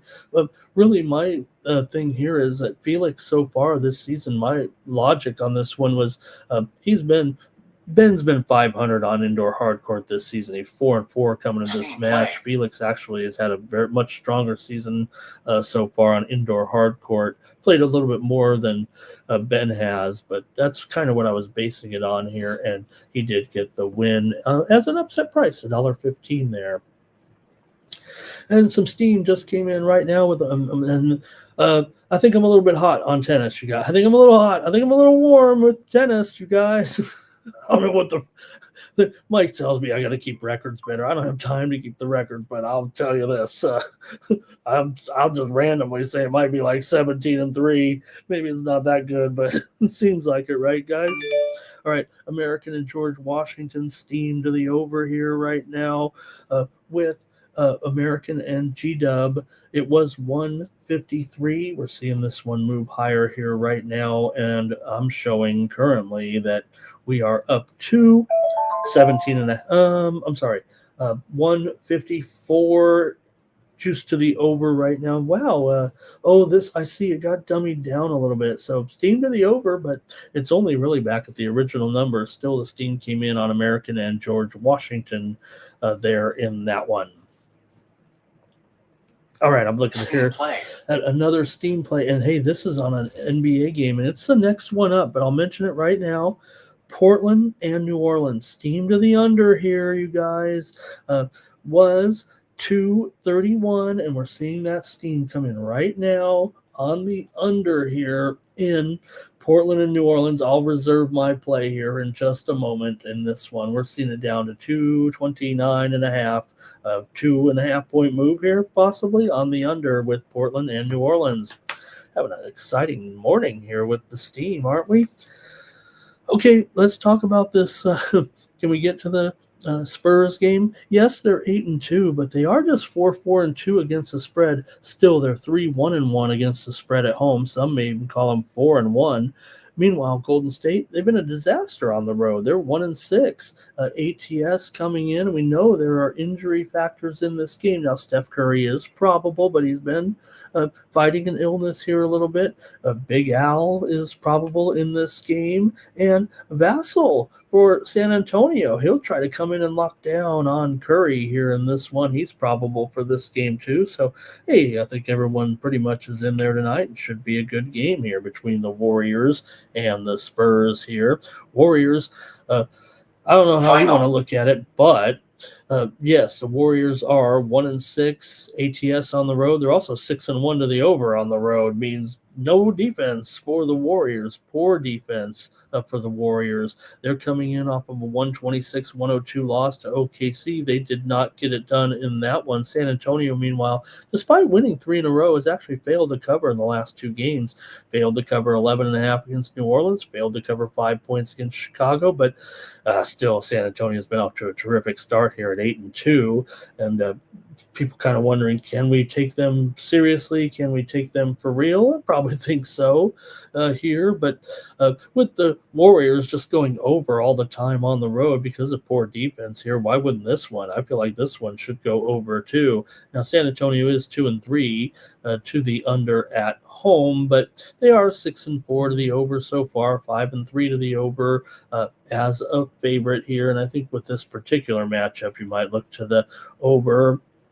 San Antonio's gone over in 5 straight games coming into this one. So give me the over here with Golden State and San Antonio. I'll have to chase that steam here a little bit in this one. Got your comments coming in. Thank you, everybody, for joining me here. It's a great show. So a great show when you're pocketing a little winner there to get things going. All right, let's see if we got this Warriors and Spurs here.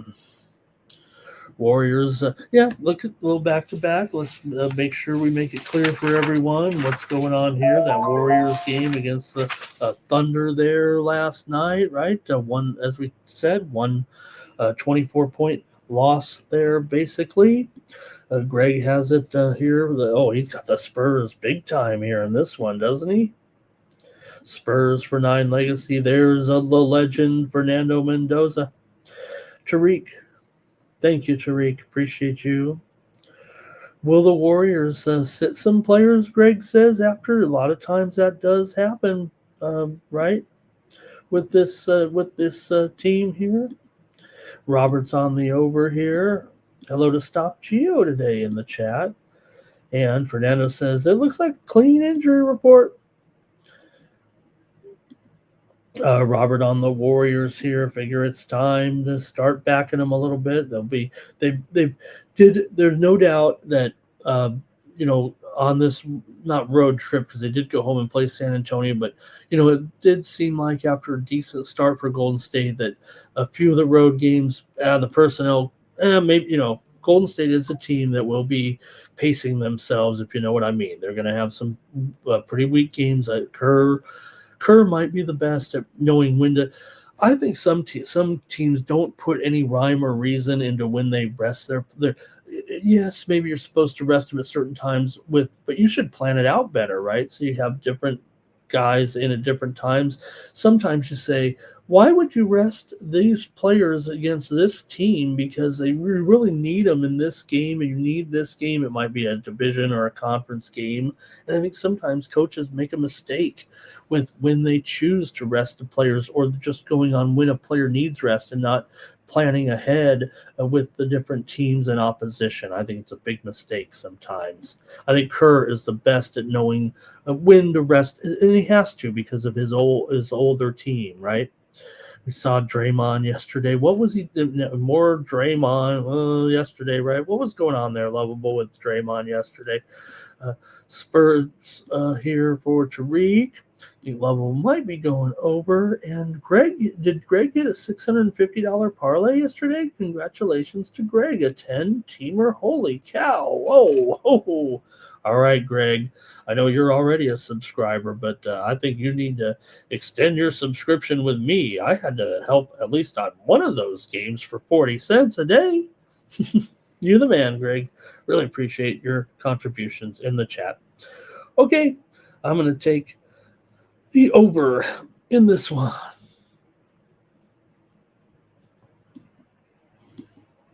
Next up, the Trailblazers and the Pelicans. I think I saw some injury information just come in on this game. Let me check it out. Yep, we did see, because the total kind of moved here. Let's see what the update was here just moments ago. Tybal is out of this game. Blake Wesley is out of this game. That information just in here. No, let me see. No, it's just Tybal. Blake's been out. Wesley's been out. Just the Tybal update. That thumb injury is going to have him sidelined tonight here for Portland in this game against New Orleans. Both teams have suffered back-to-back losses here. Portland on the road at Miami, at Orlando. They've lost. They didn't look good here so far with a couple of these on this road trip right now, but they are favored here by 8 over New Orleans. Man, maybe they could get this money. New Orleans hasn't been doing very well, although they've covered 3 of their last 4. They're still 2-8 straight up so far this season. 1-8 straight up as an underdog. 1-2 straight up at home. They're also 3-5-1 against the spread as an underdog so far this season. Portland is 6-4 ATS this year with that 5-5 record, but they are just 1-3 as a favorite so far. This might be a little bit too high, but Zion is still out. Jordan Poole, he's going to miss this game as well. So the spread here currently at 8, and the total 229. It's maybe gone down here just a little bit. 229 to 229 and a half or 230 right now with this one between Portland and New Orleans. I'm taking the under here in this one. I think the series history kind of shows an over between these two teams, but I'm going to go under with Portland and New Orleans here tonight. 11 of the last 15 meetings between the two have gone under. Okay, I did have it right there in my mind. Portland has gone over in 5 of their last 7. They're also 4-0 to the over as favorites so far this season, but I'm going to take another under here. I think I'm on under city a little bit today. Almost all unders exclusively so far, except for 2 games out of the ones we've mentioned. Not all here on the show, but that's the way I'm feeling tonight. And I'm going to go under here with Portland and New Orleans. Your picks in the chat. No one rested in the 90s, Lovable said, right? Portland for 9 legacy. Pelicans for Greg here. Fernando going with me. Gonna go with the under here, it looks like. Robert says, too many points. I gotta take him here. This is where I draw the line. He's also on the under here. Greg has it there as that Portland cover. And Lovable, even Lovable's frustrated with today's NBA stars and talent. Right? Do they kind of say, hey, I can save myself. If I can save myself a few games here and there, I can play 1 or 2 extra seasons and get more money. Suns and Mavericks here in this one. And look, you got the Suns coming in here 6-5. I've been talking them up here, and now they're on this 3-game winning streak. We know Dallas has been terrible this season, 3-8 so far, and not covering either. 3-8 straight up. They are 5-6 ATS, but 1-4 ATS as a favorite. And right now, I think they have moved. No, in fact, if anything, the Suns are the slight favorite of the teams that have moved off of a pick'em here. The Suns are so far 7-4 straight up, or 7-4 against the spread overall this season, but we're just 1-4 against the spread on the road. So that's kind of where they've had a little bit of difficulty here. But the Suns have been the better team so far. And like I said, I think I've upgraded the Suns. I certainly was talking down on them a little bit at the beginning of the season, but I've been impressed with how well they've played so far at 6-5. Jalen Green is out of this game. Anthony Davis is questionable. I don't know if he's going to make this lineup here. Derek Lively is questionable as well. Dante Exum is out of this game as well. So, look, Dallas has got to win some. Phoenix isn't a great team or anything. We know that. In fact, they've overachieved so far, but I like what they've done a little bit with the chemistry. We kind of badmouth them a little bit, but maybe they have just the right type of personnel here this time, because they're not a team with high expectations now. So maybe that's kind of worked in their favor here as well coming in. So let's go to the chat, though, and see what you guys have in this one, maybe here with Dallas and Phoenix today. I think the series history between these two might be the direction actually to look between these two teams. 6 of the last 7 meetings between these two teams have gone under. That widely reported steam came on the under as well. Phoenix has covered 4 of the last 6 meetings between the two teams, and Phoenix is the team hot covering spreads right now. Like I said, despite being just 1-4 ATS on the road, they have covered 6 of their last 7. They've done a real good job. Yes, maybe they've been managing their home schedule here a little bit better, but again, Dallas not necessarily reeling from the loss of a general manager here, but that just goes to show where the franchise is right now, firing Nico Collins yesterday. So maybe people will gravitate towards Phoenix, not based on that, but just the fact that the Mavericks are playing that poorly. That let's see what you got. Great, Niner. I'm glad you took Fila. You might even got a better price in there, right? There was a time when Ben was really kind of almost controlling that second set, especially when he was on that great comeback after that banging his knee like that. Dallas will win here, says Greg, in a close one.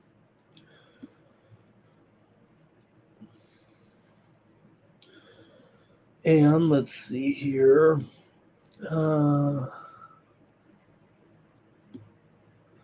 Yeah, Terrell. When they start, I just want East conference versus conference. I think it's important to have conference versus conference. Robert here on the Suns. I'm not saying determine the home court or anything dumb like that. Just give me the Eastern Conference versus Western Conference. I don't want any of these.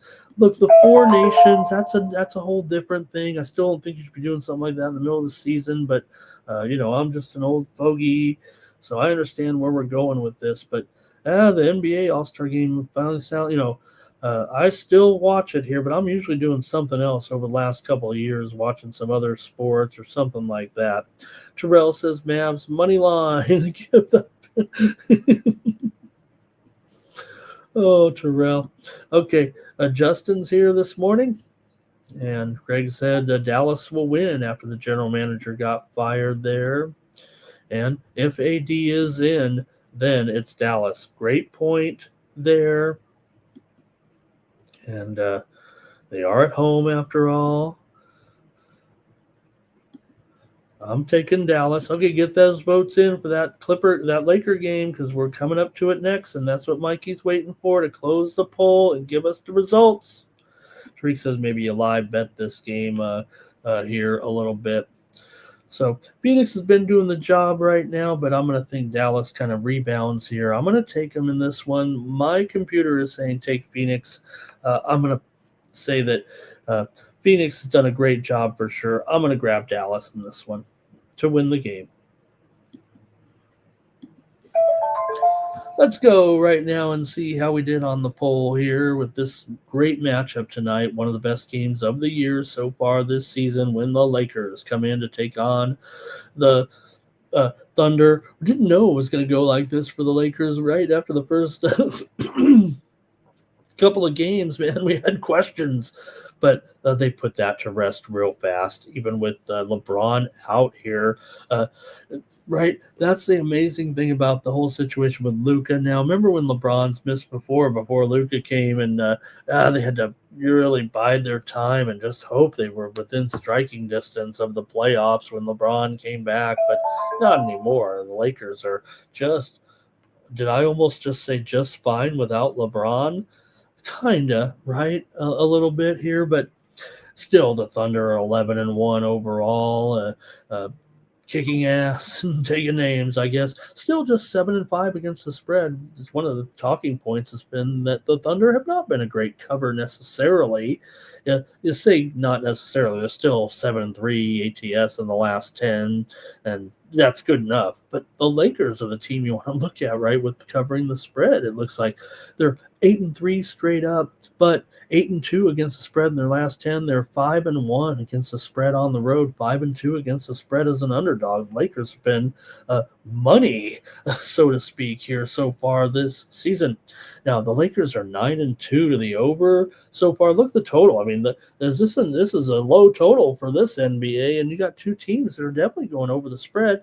Now maybe because of the intensity, maybe they'll ramp up the defense on each other a little bit, but will they really? 4 of the last 5 meetings between the two teams have gone over, but Lakers 9-2 to the over, 7-0 to the over as an underdog are the Lakers this season. Oklahoma City's 4-1 to the over at home so far, where they win but don't cover kind of thing. So at 228.5, I'm going over here with the Lakers. That's 231 now, so everybody's kind of feeling the same way. Let me bump it up here, but I'll still go over on the show here with the Lakers and the Thunder tonight. Mikey's going to get us the result of that total, and we'll see how it goes on the spread here. I can't vote, Mikey, but if I did want to vote, well, I can't vote. I guess the poll's probably closed. I guess I could go over and, turn on this morning Steam show. I usually have it loaded up over here, but for some reason I didn't. There, I can see myself itching my back, or was I itching my crack? The way I look over there. Anyway, let me take a look at the poll. I'm going to go to the chat right now and get the results because I think my vote is in here on the over, and I think our poll is not about the total. But I want to run the YouTube poll. I could give the 4 options, team A, team B, team over or under, and then. But it's just so hard. You need someone to produce your show, and you've seen it on some of those shows, like with Kyle's show, but it's just me here and Mikey, pretty much on the Sports Money Network. Everybody left us, Mike. We just got you and me. He left. No one to go on the air with us. We would have done some shows if we could. We would have done the live streams on Monday and Sunday if we could have found anyone to go on the air with us. Mikey and I are lonely. Okay, here we go. Distraction might be on the Lakers here in this one. He's got himself one of those MPLS, Minneapolis Lakers shirts. Justin's on the Lakers here. Robert's on the over. Lakers in the points. Sprinkle the money line, says Greg. Luca to go over in his prop today. How about Bobby Mack on the Lakers? B Hawk says, are you going over Longwood and James Madison basketball? That seems like a crazy. Who in the hell, B Hawk, would go on? Yes, I do have that game in my preview, my friend. You better believe it, Longwood and James Madison. Yes, we do have that one in the previews. We not even one that we would just do on the fly because you're you, B Hawk. We know that's going to be a good game. We have it in the previews here coming up. All right. Yeah, let's like it and subscribe. Okay. 23 votes are in. It's closed. Is it closed there? The Lakers, 57%. That seems like a pretty fair balance, right? I mean, Lakers have been terrific against the number. They're probably covering just a little bit more right now than the awesome Thunder. And it's tough because sometimes the Lakers, so you're like, oh, man, they're playing a good team. Maybe they won't do it. But, hey, there's Joe. And let's see here. Thunder can rest when they face the Hornets. Got A.J. Mitchell there for Terrell. And Flea Mathis is there as well. And not lovable, right? Look, LeBron doesn't have to do it all when he comes back. And you wonder, I mean, look, anybody's had back problems, I guess. And this isn't the first time, right, with LeBron and his back necessarily. So I'm not saying that he, said, let me take off a month here to start the season. I don't know if he would do that. Okay. Thunder on the spread here. And a distraction says, on Boyata, my sec bet was Detroit Moneyline over 7 OKC Phoenix 8-teamer. He hit it. Cash out though. Poor. I think what's happened here is poor distraction is not. It's not picking up all the keystrokes. All right, James Madison for B-Hawk. So we don't need to preview the game anymore. B-Hawk did it for us. Lakers ain't got it, says a distraction. Oklahoma City first half. And Lovable says you got Luca in here, right? And man, he's something else. And Austin with that other Lakers personnel with Reeves, and a great job here, you guys, on the poll. Thank you, Mike, for administrating that poll. Also, Aaron Wiggins is questionable in this game. Guard Jalen Williams is out. Lou Dortz questionable in this one. All right, that's a big game tonight. It's the featured game, and of course, join tonight Sean Fox right here for the betting throwdown. Like I said, if you really want to enjoy Sean, you're going to want to have his subscription over there at Winnable for sure. And he's got 11 games on tap tonight, 12 games on tap tonight in the NBA. So he's going to be firing away, and you'll get those updates as well. 2 more here in the NBA, and we'll be done with the NBA. Woo! It really is the bulk of the show here today, though, with this great card. Hawks and Kings. Hawks come in 6-5. They're over 500 here with a 2-game winning streak right now. Meanwhile, the Kings have lost 3 in a row after a little bit of a good surge there, but they've lost and failed 3 straight against good competition, OKC, Minnesota, and Denver. So they run into a little bit of a tough part of the schedule. Atlanta, meanwhile, comes in here on a 2-game winning streak right now, having covered against the Lakers at home in a 20-point win, and they beat the Clippers on the road, those sad sack Clippers here. So the Hawks are on a roll, but they still are just 1-4 as a favorite so far this season. But the Kings are 1-5 against the spread at home. The Hawks are actually 4-2 straight up on the road. Hawks are 3-7 to the under in their last 10, but they are 3-2 to the over as a favorite. Sacramento's 7-4 to the over, 5-3 to the over as an underdog. So you got a non-conference game here between these two, but I just want to mention sometimes the trends in the non-conference games maybe shouldn't be ignored. 9 of the last 10 meetings between these two teams have gone under, and you got a pretty reasonable total here at 233.5. You want to say high total, but not anymore, right? Atlanta's gone under in 6 of their last 8 on the road for their last 5 overall. Sacramento's actually gone over in 5 of their last 7 here coming in. So, yeah, Sacramento's in a little bit of funk right now. Atlanta's not, the best necessarily, but they are playing well. Alexander Walker is questionable here. Trae Young is still out here currently with that knee problem. Devin Carter questionable for the Kings tonight. And let's see what you have in the chat in this one. With Kings certainly struggling here, but they are at home getting a few points here right now. Can't lose them all, can you? As bad as the Kings are. Here we go. Hawks and Kings in the chat, and Distraction loves the Minneapolis Lakers. All right. Let's see. Hawks for SF Niner. And Lovable says, maybe just be it so Bronny can get that service time in there, huh? SF Niner might take Felix to win it all. He is playing well on this surface.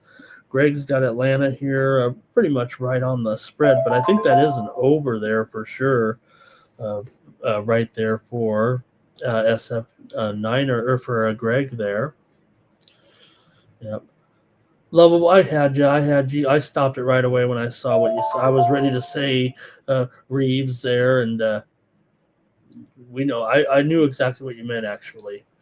So, okay, here in this one between Atlanta and Sacramento, I'm going to try the Kings here at home, plus those points. Look, I'm impressed what Atlanta's been doing here of late, but I got to give the Kings a chance to grab something here at home, even with the points there. Maybe it will be just a close game. I'd rather just have the points here.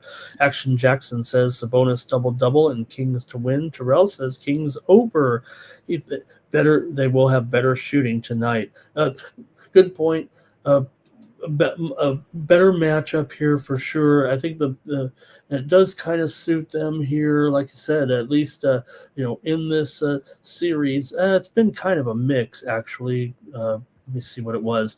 Atlanta won at Sacramento last time, 109-108. They were a 4-point dog in that one, but before that, the Kings had won 3 straight in the series. All right, it says no Kings. All right. Yeah, the no Kings to push. I mean, look, look. I mean, I'm more left than anybody in this chat, anybody on this channel. But I'm like, no King. What do you got? No Kings? What kind of? They make up their talking points, and that's probably the left's whole problem here. And this whole reverse media tunnel or a black hole that they've gone into, they can't figure it out. All right. I'm going to take the Kings here in this one.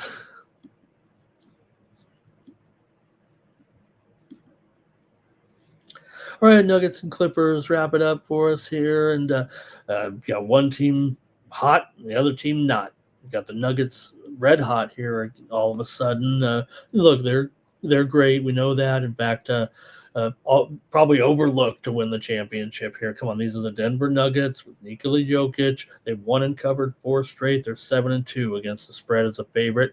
The Clippers are 3-7 straight up, 0-2 as an underdog. They're 1-9 against the spread. I mean, they're even worse to the number. And when you see that, it's like run. What says sometimes see that viral video? Run. So Clippers, absolute disaster. And hey, I'm kind of, as a Clippers fan, I'm not proud to say, but I mean, we were kind of on these guys a little bit early saying, watch out, this doesn't look good. They failed to cover in 8 straight games. They've lost 5 straight overall, failed 6 straight here at home. They have defeated the Nuggets in 5 straight games at home against Denver. 5-1 the last 6 against Denver here, says the chart. Denver's gone under in 5 of their last 7 games, where they're 4-1 against the spread here over their last 5. The Clippers haven't covered a game in November. I know that. It might even be a little bit longer than that here. It's been a complete disaster for sure.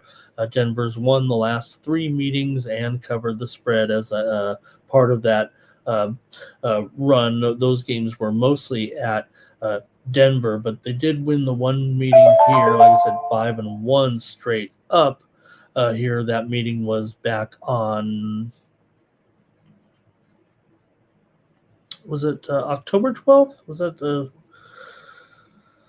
let's see here. Let me get your plays here in the chat, and I want to wrap up the NBA here with this bad game.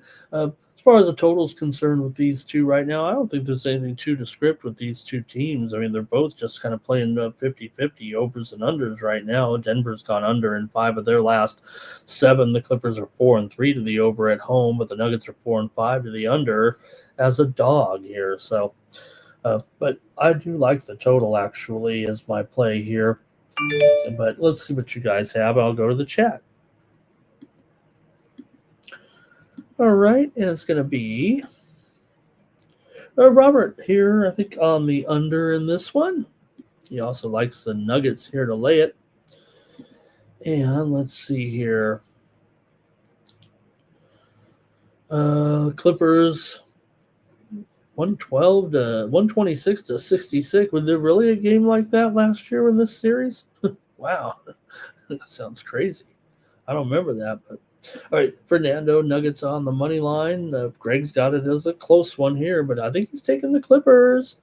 And 9 Legacy, you better believe it. They are a chemistry disaster, are the Clippers. It was so strong, too, because they had the best, really the best. And if anything, you know what? They still have like a strong bench, but I think the chemistry is so messed up with this team. I don't think it matters. All right, and SF Niner went with Zverev in that late one. Oh man, okay. Good luck, SF Niner. Man, Sinner's just looking so strong here so far. Okay, let's see. Tariq, Nuggets, Clippers are bums, man. Nuggets are burnt out. Maybe the Clippers can take this one. Maybe it would take the Clippers if they were getting maybe a few more points is what I feel like. All right. Justin's got the over in this one. I've got the over in this one. Give me the over with the Nuggets and the Clippers here tonight. That's it for the NBA. Thank you for great comments and helping me out. And man, if we have another great night like we did last night, I'll give all the credit to the chat for sure. Great job by the chat. Well, next we're going to college football. We've got a 3-pack of games of Maction here tonight. I want some Maction. Okay. And well, the first one, this is no action here with Northern Illinois taking on UMass in this one. And look, someone's got to win, but can you believe it's an 11.5 point spread when these two teams have been absolute garbage? UMass might be the worst team in the country coming into this one right now. You take a look. I was explaining the standings here, but no need in this game. UMass comes in 0-9, 0-5 in conference. Meanwhile, Northern Illinois is 2-7, 1-4 in the MAC so far. So we got to talk about it because we talk about them all. But nonetheless, here you got at least Northern Illinois has covered a few games here this season. Right now, Northern Illinois 2-7 ATS. Actually, they're both 2-7 ATS. Nobody's got the advantage here between these two teams, but still, you got two bad teams. You got one of them favored by 11.5. Now, Northern Illinois did beat Ball State. That was a pretty good win. Ball State's over 500 in conference. They beat them 21-7 at home 2 games ago. That may be one of the reasons why Northern Illinois, other than UMass, is just terrible. UMass did cover 3 weeks ago against Buffalo at home. They were getting 16.5 and a 7-point loss, 28-21, but you really can't find any other positives of these two teams other than that.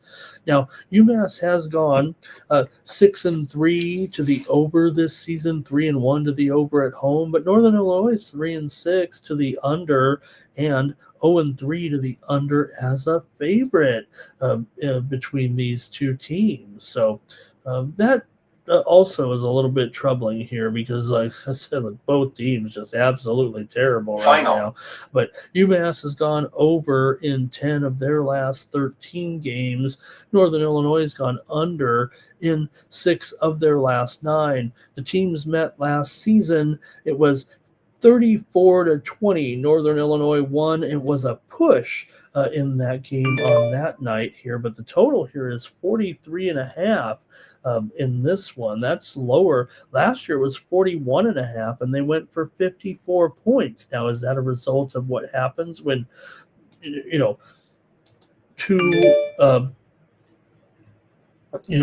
two bad teams meet? Is that the result that you get? I think it is, and I'm going over in this game with Northern Illinois and UMass. Now, I'm not calling for a repeat performance of that game, but like I said, Northern Illinois was a 14-point favorite at home in that game. And, well, I'm not saying that the teams were, especially UMass, as bad last season, but maybe they were kind of in the same boat, and it went over. So I'm going to think it goes over again here in this one.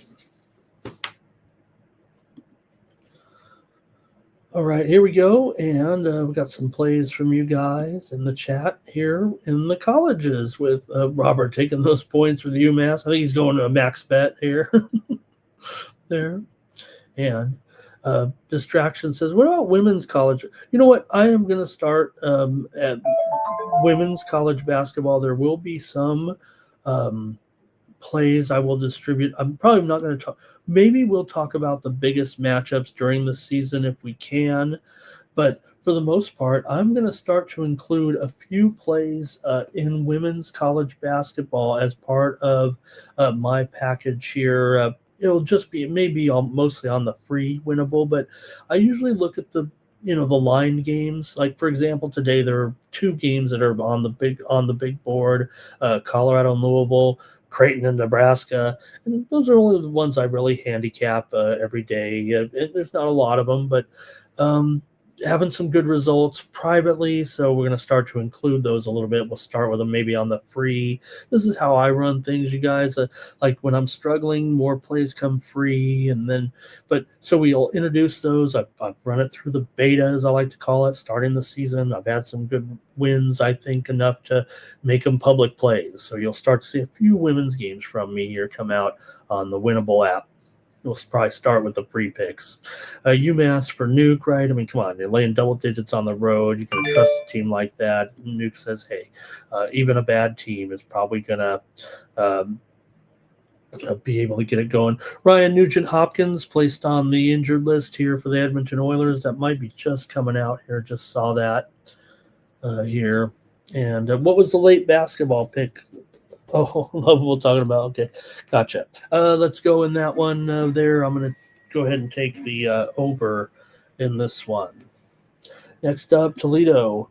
Now we're getting into the more important games here in the MAC right now, and this is a good race here right now, and this is a big game for Miami of Ohio.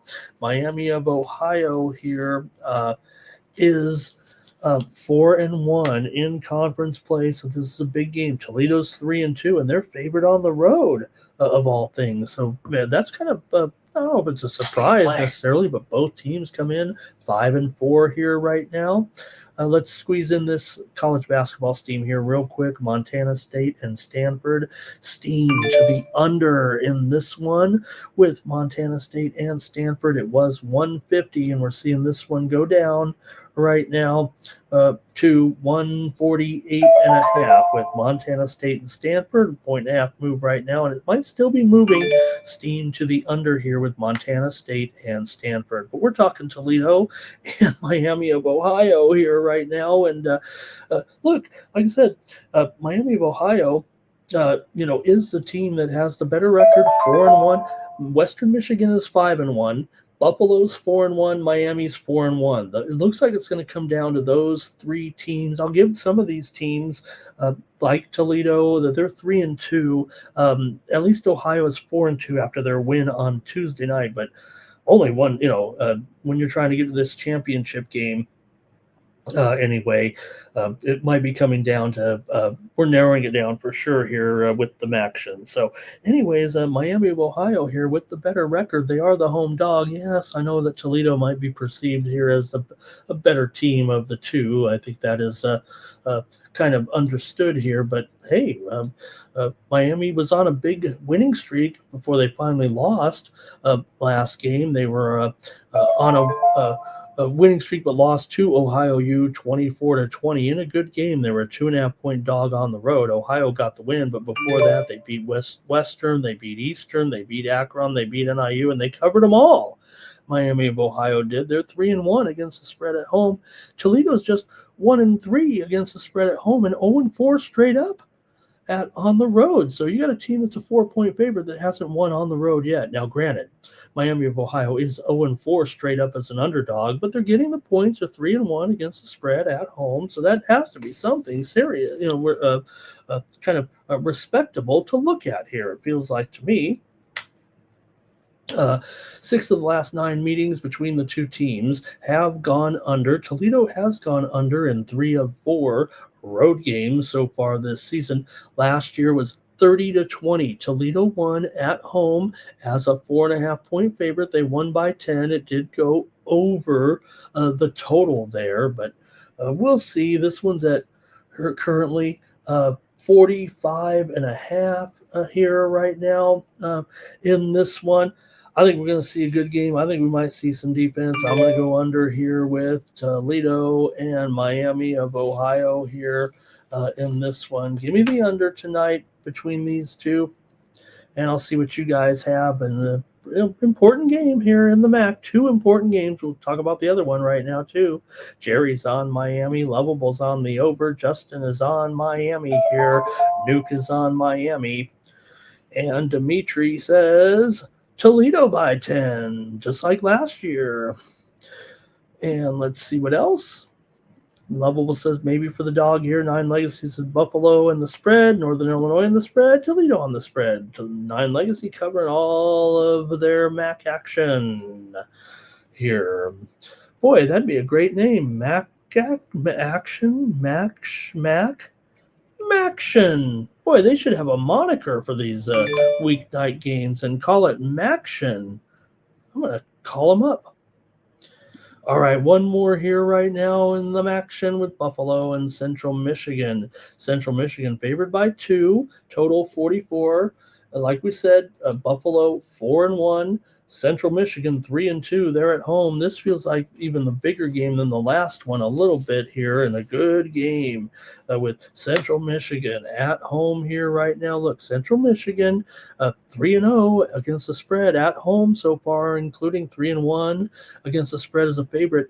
Buffalo's just 3-6 against the spread this year, despite a 5-4 record. They're also 1-2 as an underdog, but 2-1 as an underdog against the spread. But still, they're just getting 2 points, so you almost just have to win here between in this game. Teams did not meet last year. Buffalo won the last meeting 2 years ago, 37-13. That Buffalo team wasn't bad, right?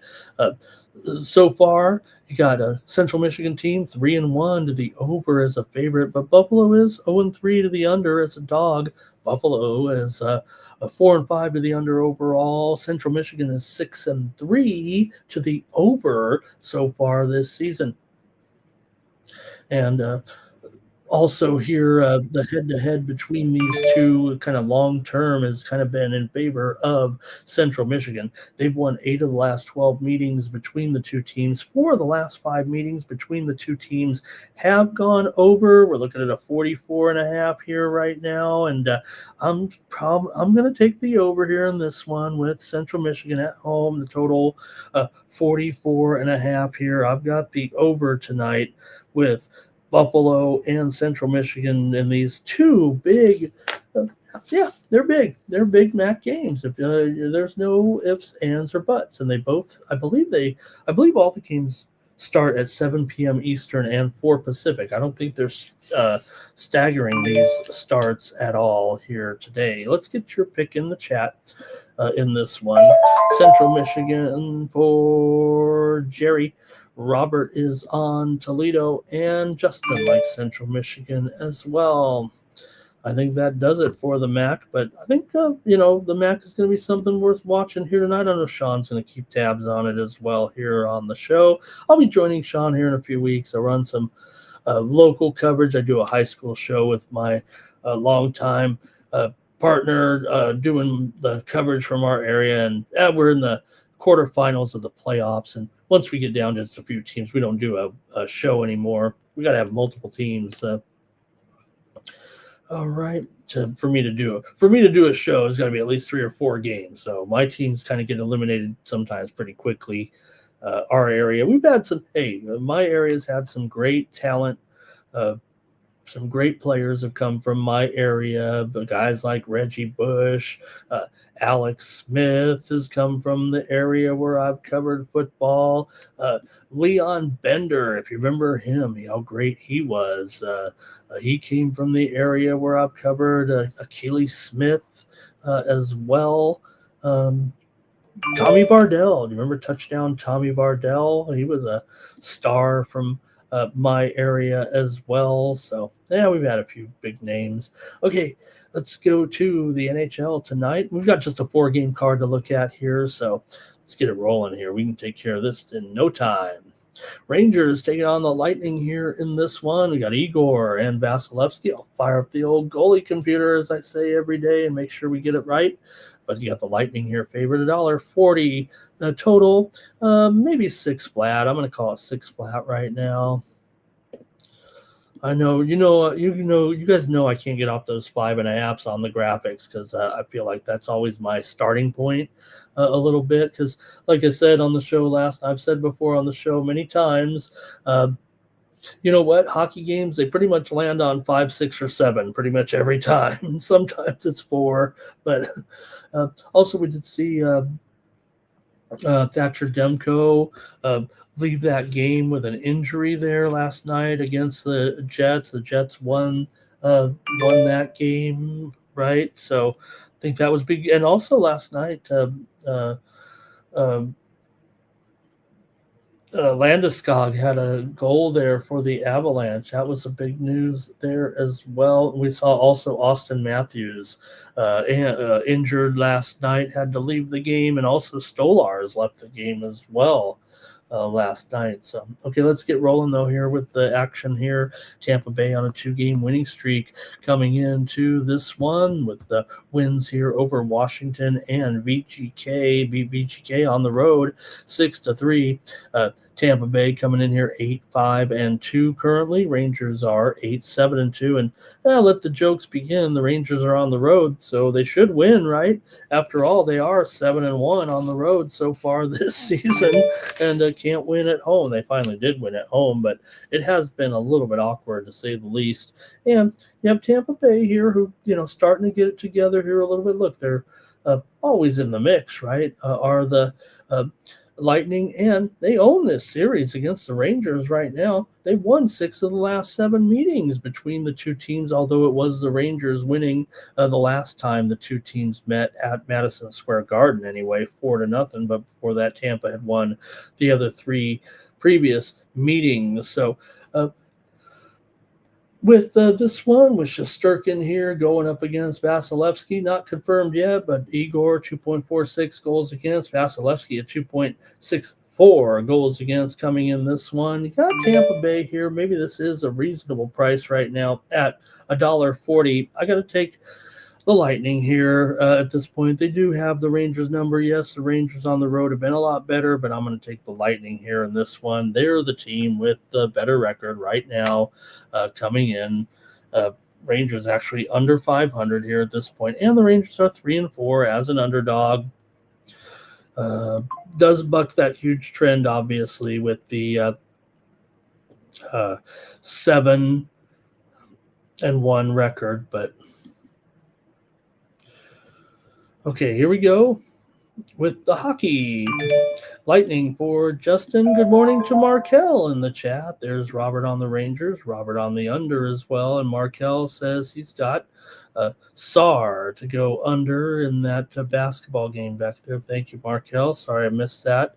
But he's got Alex Saar to go under 27.5 PRA. Singin also their PRA first half. Okay. Thanks, Markel. Good to see you there in the chat. Next up, the Oilers taking on the Flyers here, and the Oilers on the other road favorite here right now. What's going on with this? The Oilers have been so inconsistent, quite ugly in some of these games. They did just beat Columbus, rebounded from the 9-1 loss at home to Colorado, but still had to struggle to kind of beat Columbus 5-4 last time out for Philadelphia here, coming in off of a loss 3-2 at home to Ottawa after winning road games against Montreal and Nashville. Man, as a dog so far this season, Philly is 3-6 so far, but Edmonton's 2-5 on the road so far this season. Skinner is expected in here against Vladar. Vladar definitely will be in here. He's confirmed in goal here tonight. A 6-3 record, 2.18 goals against, 91%, 91.5% save percentage.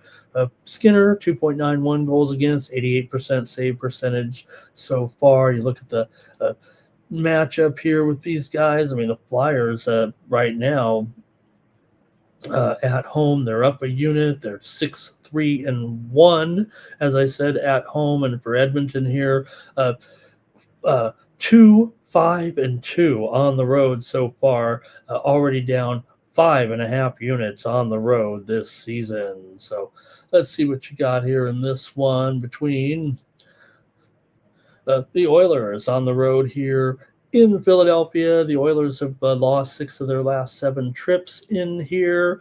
Philly's gone under in 5 of their last 7, including 4 of their last 5 games at home. Edmonton is 10-7 to the over. They play some wild games, man. I got to go over in this one. Let's move the total up at least so here to 6 under. If I'm going to go over, let's call it 6 under 15. But man, how many times are we seeing these Oilers? They'll get up in a lead here, and the game ends up going 3-3 at one, eventually,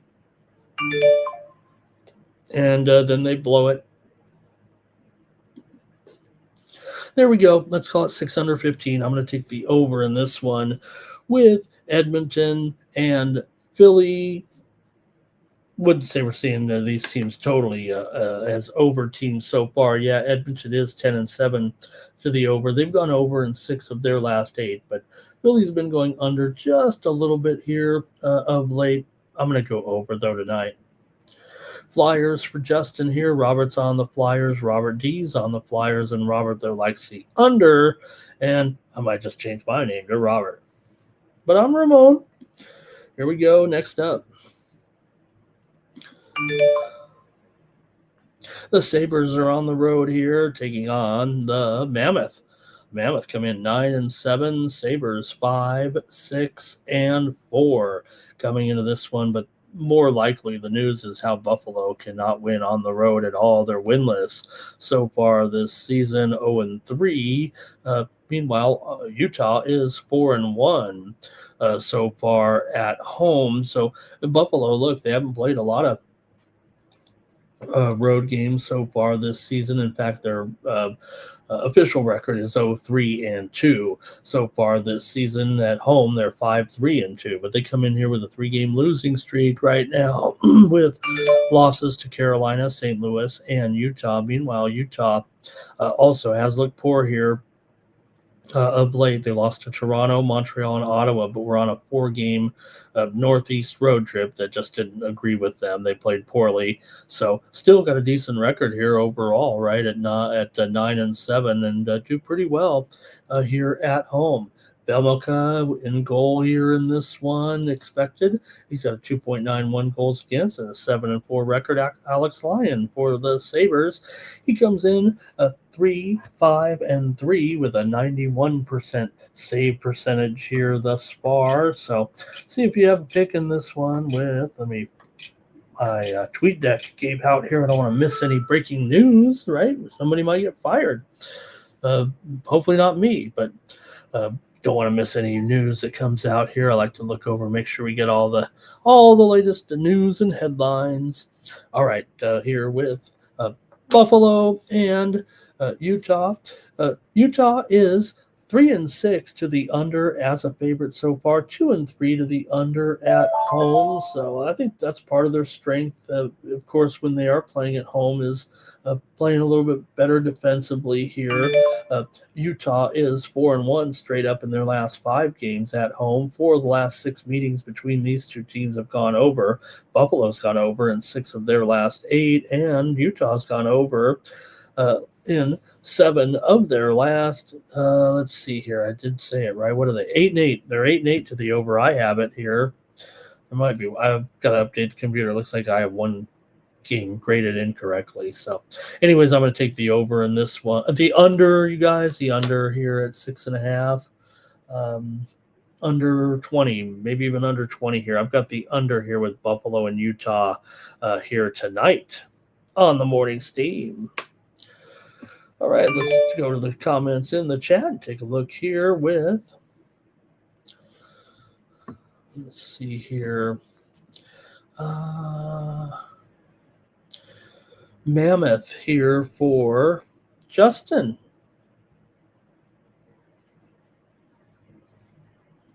And Cash Kane is on the Sabres.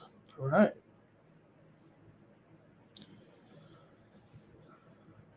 See here, and Robert Dixon says Utah in regulation.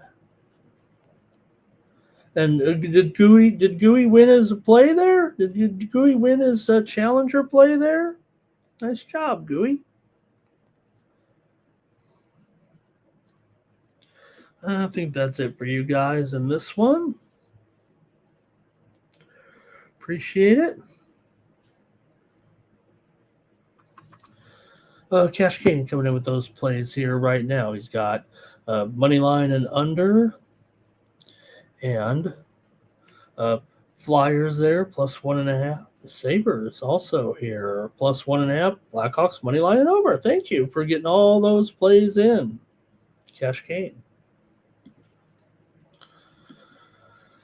All right, one more here tonight. It's going to be the Devils taking on the Blackhawks here in this one. You got the Devils road favorite at Chicago. Don't they know about the newfangled Chicago Blackhawks here? Or is that story over? Now, there's no doubt New Jersey's been awesome. They're 11-4 here thus far. Want to make note, it's kind of funny that the AHL had all those morning games today, and they're actually like midway through the second period here right now. We should have been throwing down on some of the AHL this morning, huh?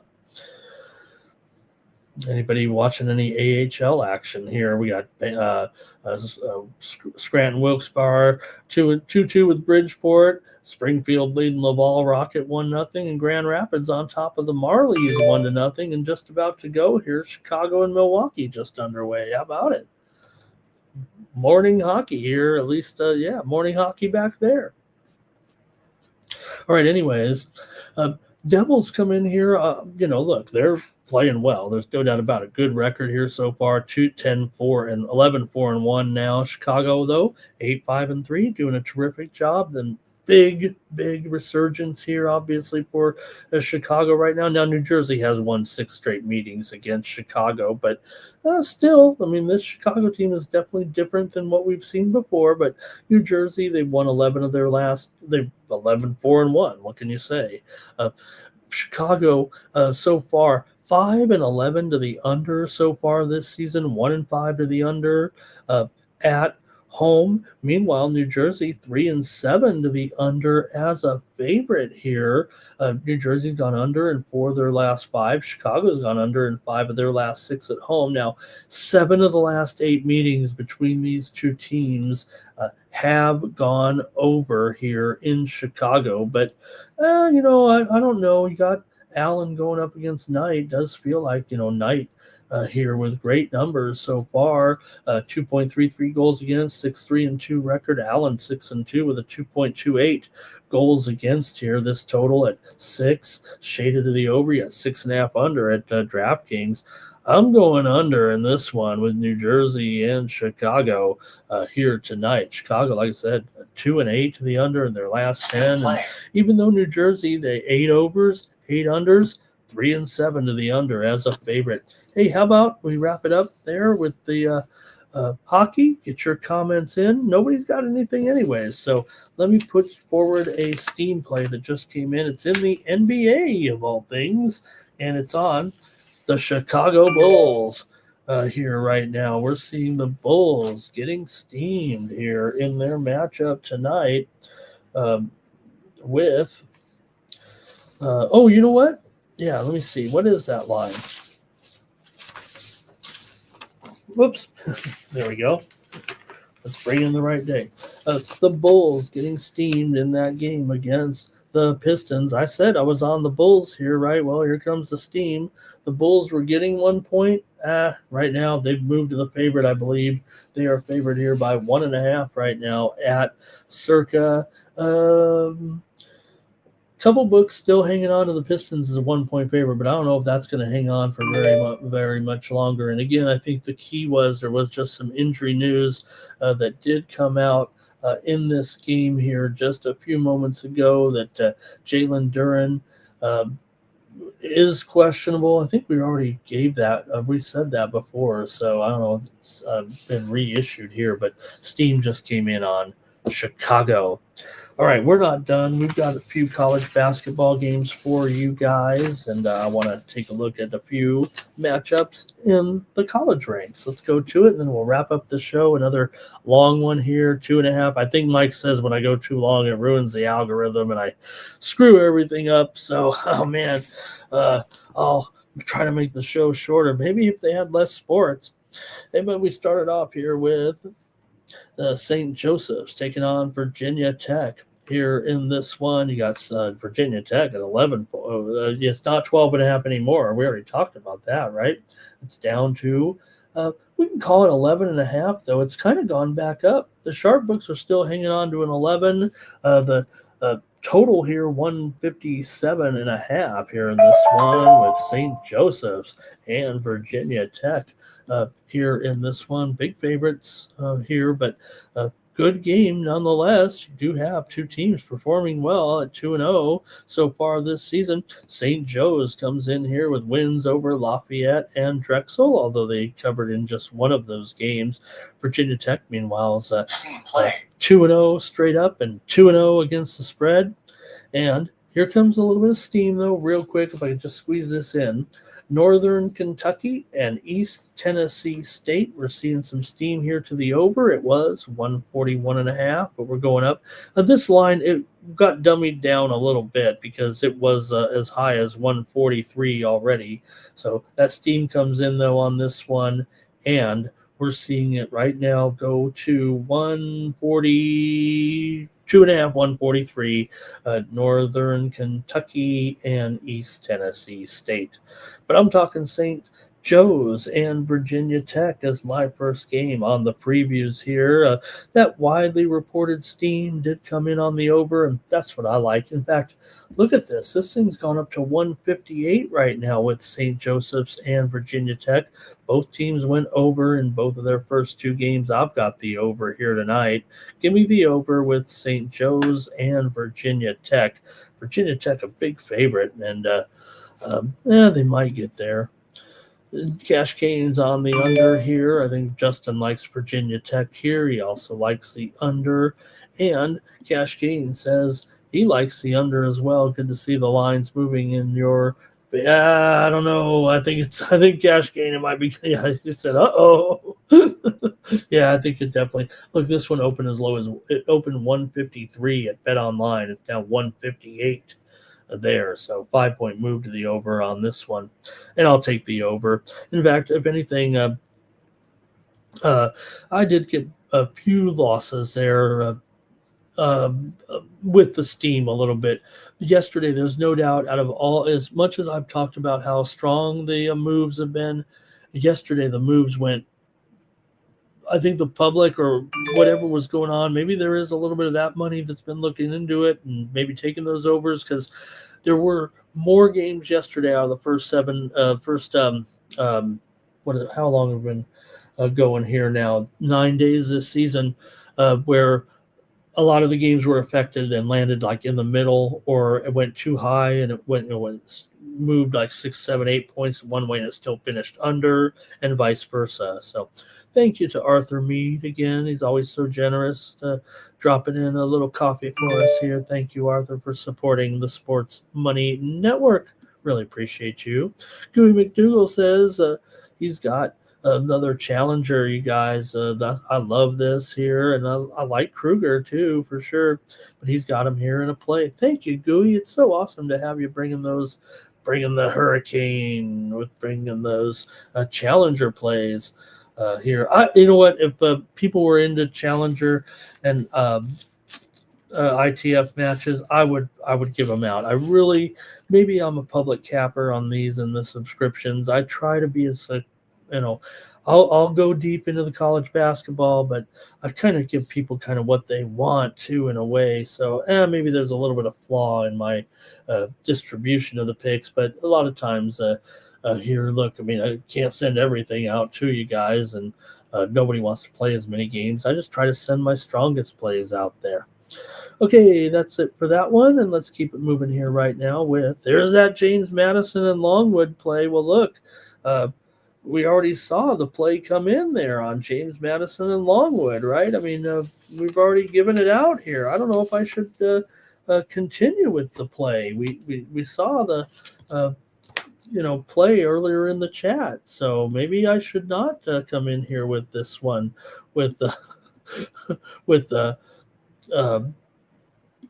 James Madison and Longwood. Now I'm trying to remember who was it that came in with the James Madison and Longwood play. I don't want to get it wrong here. Maybe I better go to the total. there. But remember, they were like, what are you going to play, the James Madison and Longwood game? You bet I'm going to come in with the James Madison and Longwood game. This looks like a pretty good game here today. Let's get into it. With Madison on the road, just because, look, it is a closely rated game, too. I mean, that makes it even more interesting here in this one. This one goes off at 7 p.m. Eastern and 4 Pacific time here with JMU on the road here against Longwood. JMU comes in 2-1. They did beat a non-D1 team, I believe, in one of their games, but they do have a win over Coppin last time out. They won by 14, but did not cover 18.5 point spread. They are 0-2 ATS. They also lost to Akron by 14 as an 8.5 point dog. For Longwood here, coming in off a loss to Pitt, 78-60 is a 13.5 point dog. And they also have a non-Division One victory coming into this game. Longwood defeated Mary Baldwin 92-85. Meanwhile, for Madison, they defeated Washington and Lee 70-56 after losing to Akron here. So, in this one between Madison and Longwood, who had it, you guys? Can you remind me? Or I don't know if they're still here, but I'm trying to remember what that play was. They said, "Are you going to preview it?" I said, "Yeah," and they said, "Here's the pick." All right, I think I forgot, though. I don't want to go back and look it up, but we've got Cash Gain says JMU on the money line. Robert here has it under in this one with Madison and Longwood. And for me, I've got the under here in this one at 150. What do I have on screen there? 153. I don't think it's 153 anymore. And it's actually at 152, maybe 151.5. So let me at least adjust it here. But I've got the under in this one with Madison and Longwood. Next up, UTSA on the road here, taking on Texas State. And here in this one, we've seen the steam come in on Texas State. They're now up to a 2.5 point favorite. Look at that. It was 1.5 when I typed it in, but we saw that steam come in here on Texas State. The total here is up to 148.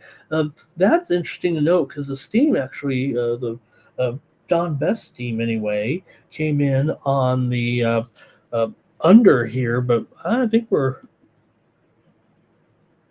pretty much right where we started, it feels like, in this one with Texas San Antonio taking on Texas State here tonight. For Texas San Antonio, they come in here right now with a 1-1 record. Texas State is 1-2 currently, but both their losses were to Division I opponents. They lost to Tulane 79-71. They lost to Bowling Green 83-48 as a 5.5 point underdog. So not a good start here, it feels like, for Texas State coming in. They also played Texas A&M San Antonio. I bet you didn't even know they had one of those, but they did beat them 114-55. For UTSA, they like I said, they lost to Edwardsville in that game, and then they also lost. They beat Biblical Studies. They beat Biblical Studies 97-30 in their first game. Does count as an official victory there for UTSA. They come in here though as now a 2.5 point dog here in this one. So let's see what you have. So far, UTSA did go under in that Edwardsville game. Texas State is 1-1 overall, over and under. So, all right, I'll make a pick in this one. Then you guys can as well here. If you have anything, let me know. Nothing from you guys in the chat, so I got to make my call here in this one with these two between Texas San Antonio and Texas State. I'm going over in this one. I'm going to fade that steam here with these two. Give me the over in this one with Texas San Antonio and Texas State. I'm going over 147.5 here in this one. Robert likes Texas State here. I'm going to need to reevaluate the game here, actually, with so much movement here right now. It does feel like the Sharps have taken it to the over a little bit here, but all right, a couple more here. Middle Tennessee and Evansville. We got a lot of, mid-major action here on a Wednesday, and I've looked at this one with Evansville. Says a pick'em right there. They're not a pick'em anymore. Evansville here has clearly moved to the favorite. They're a 3-point favorite. The total's dropped here to 141. The steam came in on Evansville. Make no mistake to take it from a pick'em up to -3. Whoops. There we go. Where'd the graphic go?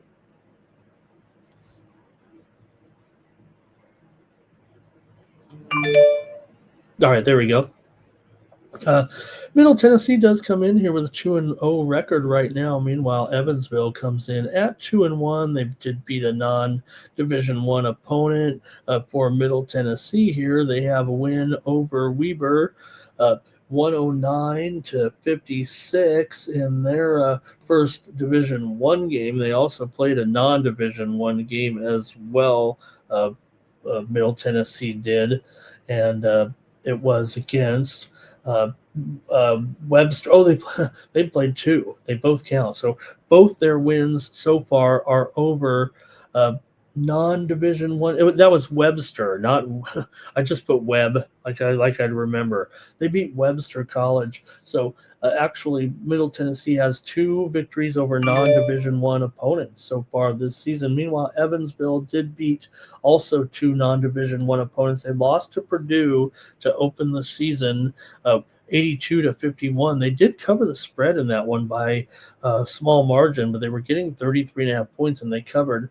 Then they beat Calumet and Oakland City so far. Oakland City, Michigan, I believe. So they've had both these two teams have had kind of a shucky schedule. Is that even a word?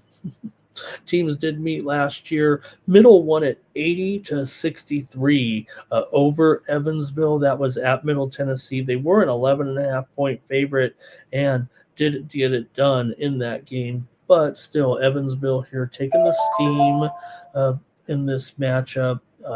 All the way up to -3 here right now. So if you guys have a play in this one between Middle and Evansville, let me know. But I'm going to make my selection here in this one and give me the under in this game between Middle Tennessee and Evansville. Like I said, that steam is pretty big. It drove it to 3. I'm not so sure. Give me the under in this one.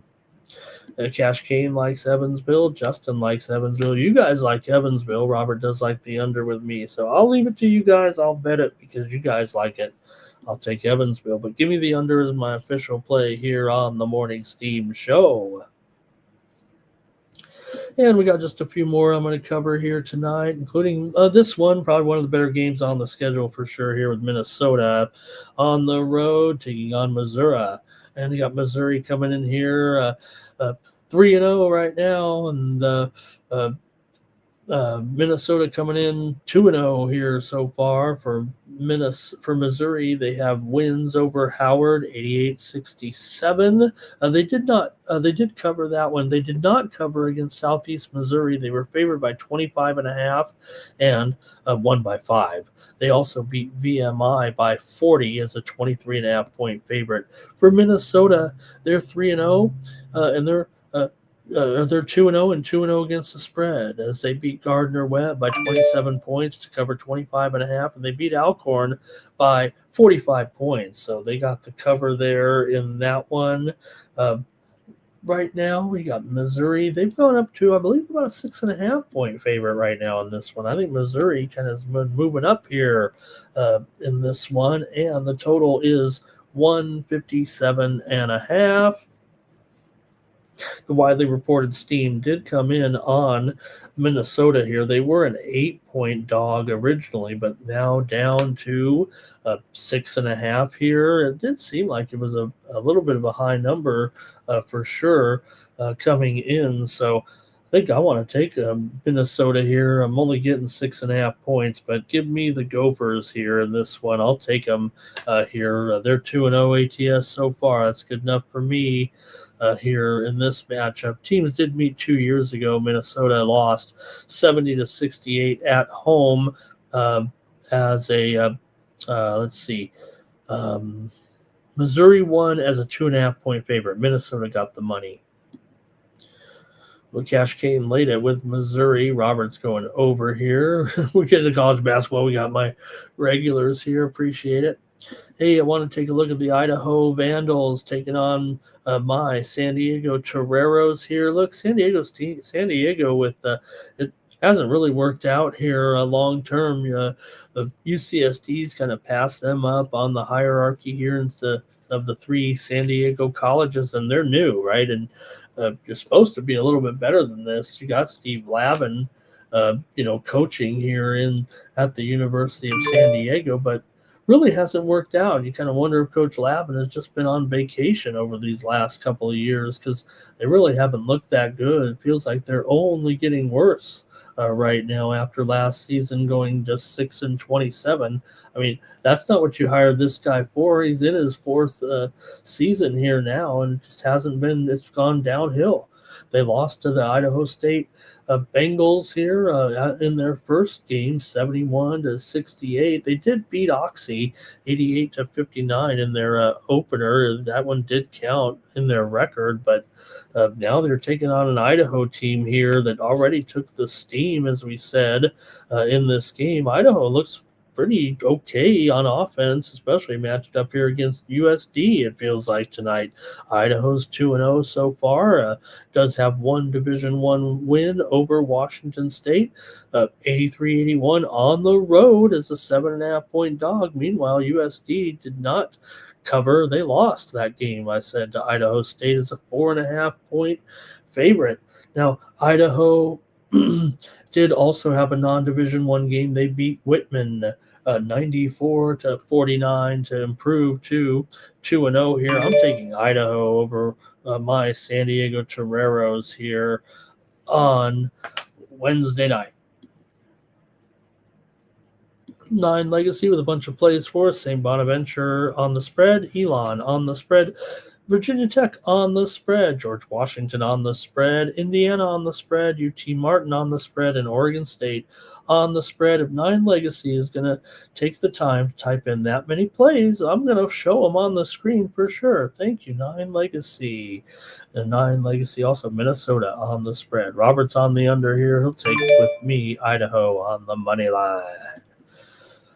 All right, I think, I've got a few more lines. Let me get, 2 more ain't going to hurt us, right? How about North Texas taking on Oregon State here in this one? We've already seen that steam come in on Oregon State. They might even be a 3-point favorite here right now. Let me see. No, we'll still call it 2.5 here. Total has dropped, though, for sure to 134.5, maybe even 134 here at some parts. That definitely has gone down here in this one between the Mean Green and the Beavers. Both teams come in undefeated. North Texas 3-0 with wins and covers over Division I foes, Northwestern State and Loyola of Illinois. They beat Northwestern State Demons 80-53 as an 11.5-point favorite, and they beat the Ramblers 64-62 as a 1.5-point dog. Is Loyola of Illinois winless since Sister Jean passed away? Boy, I hope that doesn't mess up the karma. Oregon State's 0-2 against the spread so far this season with wins, but failed to cover. They beat North Dakota State by 2 as a 9.5-point favorite. They beat Illinois Chicago by 3 as a 6.5-point favorite. So, well, they've won, but they did not cover in those games. Also, North Texas did have a non-Division I game so far this season as well. They defeated here, let me see who it was.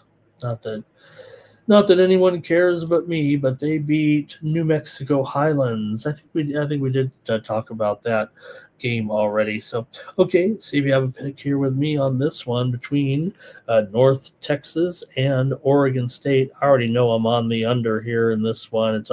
I've missed the boat here a little bit, but give me the under at 134.5 in this one between North Texas and Oregon State. You're welcome to comment in the chat in this game in Corvallis.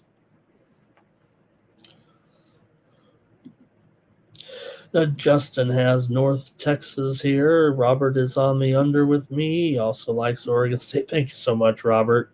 First of all, thank you for your great support and for helping me out with some picks in the chat. And Justin as well. Man, I miss Justin. I miss doing some shows, Justin. We got to figure out what shows we're going to do. What kind of show? I don't think you have time. Justin's on more channels than I am, I think. Let's stop Geo here. Hey, everyone, hit the like button. We're just about done with the show. I've got one pick left. Eastern Washington is at Seattle. Look, the Eagles are struggling here a little bit right now. They're 0-3. Seattle comes in 1-1, but Eastern Washington so far, maybe they're not the worst team in the country, but I just want to point them out. So interesting. They're 0-3 so far. They're 3-0 against the spread. They covered against UCLA. They lost by 6 as a 29.5-point dog. They lost to LMU as a 9.5-point dog. They lost by 8, and they lost to 5 by Colorado as a 15.5-point dog. I love Eastern Washington for the most part. I don't know if I'm going to take them here necessarily. I think they actually might be due. I think the Brent is due actually with Eastern Washington here going up against Seattle. Seattle did beat Denver 84-63. They did not cover, and they also beat Cal Poly. They lost to Cal Poly 73-71 as a 9.5-point favorite. They are considerably better actually than Eastern Washington. I feel like, the move's on Seattle here, I think, for a reason. But I've got to go over in this one as my play. I think eventually Seattle will end up blowing out Eastern Washington here and pulling away for the win. Eastern Washington 2-1 to the over so far this season. The teams met last year was 93-86. Went way over the total here. It was at Eastern Washington. The Eagles did win by 7. They were an 8-point dog at home in that game. I think this one ends up kind of the same, but maybe Seattle pulls away even further for the victory. And that's going to do it for the morning steam. Really appreciate everyone in the chat. Robert went there with the over in that last game. Thank you so much, everybody, for a nice time this morning. Like I said, when I turn this thing off, the depression sets in. I'm not on the streams. I'm not on any streams, and you guys are all I got. So I hate when there's no shows or we don't have a show or something like that, because I love getting on here and interacting with you guys. I'm just stuck here in Vegas all by my lonesome. So really appreciate you guys joining me and keeping me company here and making it worthwhile to wake up and get to the show. Really thank you guys so much.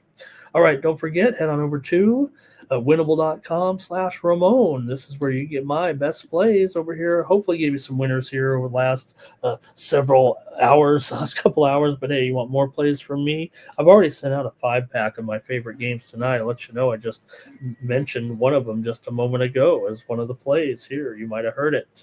But hey, you can get them for just 40 cents a day, a quarter, a nickel, and a dime, and maybe a penny when you subscribe over at winnable.com for 1 month at $19.95 a month. We already showed you it comes out to $16.10 or I think it's $17.10. But then I give another week for free because I just want a bunch of subscribers. I have a huge ego, you guys. You know that. Just a monster ego. No wonder everyone tries to fire me. And I need your support. 41 cents a day over at winnable.com. We'll get you a series of plays. And yeah, did we have that winner earlier with Felix sent out? You could have won with me with Felix plus $1.15 on the winnable. There you see it on the, oh man, what do I got? Some dirt on my phone here. There you could have won with me there with the win. Look, we had Only 14 people saw it. I've got 60 subscribers there at the 40 cents a day, and only 14 people. But it was the middle of the night after all. But and only one person tailed. I think not everybody hits that, but anyways, we'll bring you some more winners there on the Winnable app. That's how you support me here on the channel. I come on here and do the morning steam every day, and I get to run the commercial for Winnable. But you know what? The other guys are on with me too, and they're on the Win Club. So make sure you join all of us over here at winnable.com.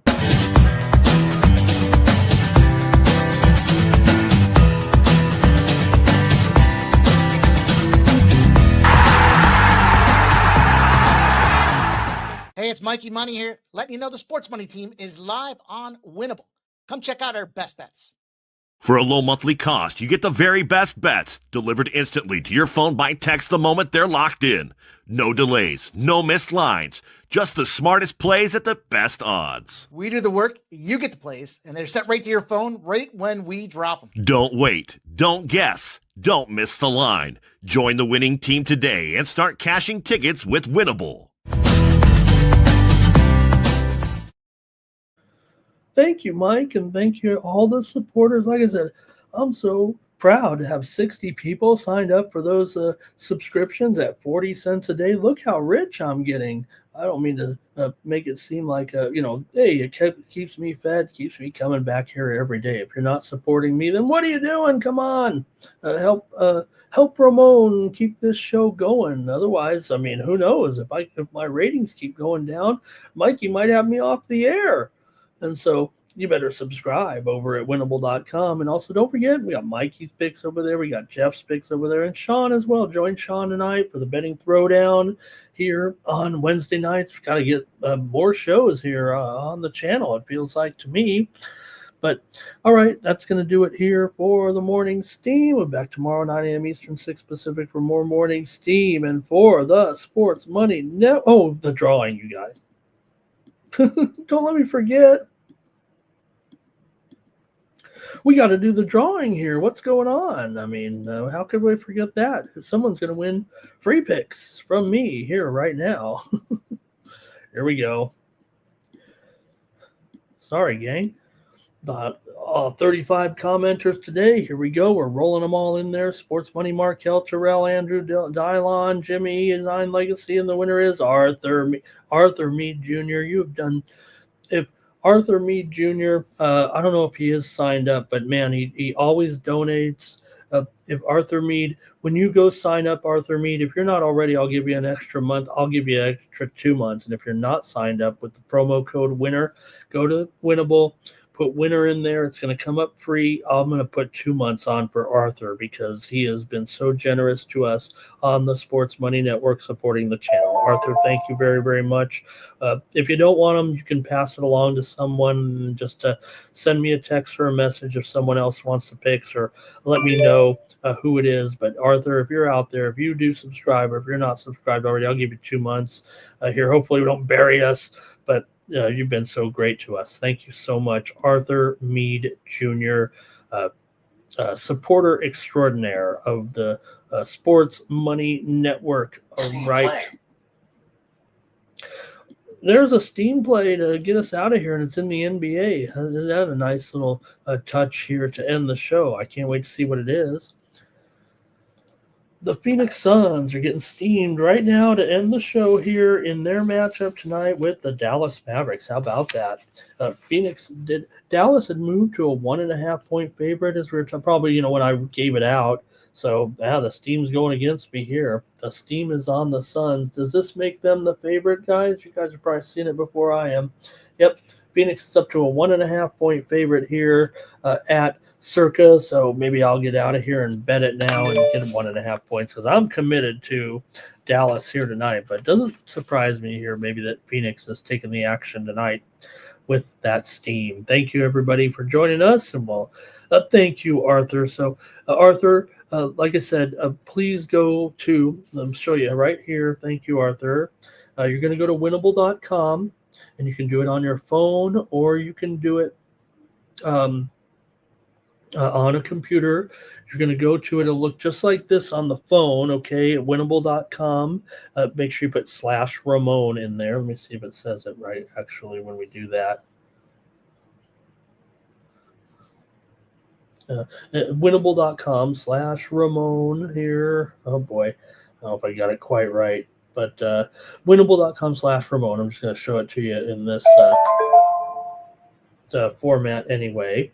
And so it'll look like this when you get there. And then there's this here, and you'll scroll a little bit, and underneath it'll say there's Ramon Scott Premium Selections, and you'll go to monthly there and click on monthly. It does say $19.95, and you'll be like, oh no, I'm not want to give Ramon all that, even though you guys should. So when you hit subscribe right here, it's going to come up, and it'll come up right like this, right? And it'll say, look, $21.45, right, at $19.95 a month.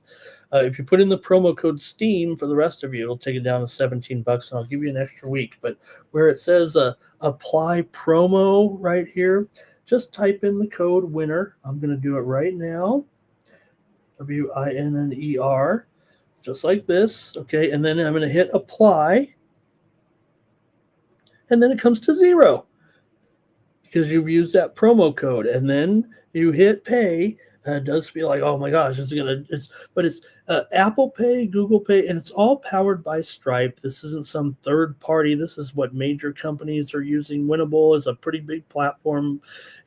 One thing about Winnable, I want to promote us, but and then hit pay and then confirm it, and it'll be zero. I think it does do a $1 charge, but it's a charge back. It's a refund. There, I think it has to do that. I'm not sure if it does actually, but the one thing I will say also about everyone who joins up on Winnable, look, I want to sell our picks, Mike's picks, Jeff's picks, Sean's picks, but this is a platform used by, similar to like the Dub Club or WAP, if you guys don't even know what I'm talking about. But, you get our picks, but also there's other functionality to it of this service. So I think it's a good service. So you see here where it says customer, I'm a customer, and you see picks and discover. So if you go to discover, you're going to find dozens of handicappers in here, all kinds of creators with their free picks in here as well, just rows and rows of picks from people selling their picks. So it's not just all about it. You can get other samples. Now, I don't want you to get, just want to show, because, hey, there's other things with that Winnable platform, but this is the platform that we are on here at the Sports Money Network. So check that out. Okay. So thanks a lot, everybody. We'll see you tomorrow with more Morning Steam on the Sports Money Network. So long.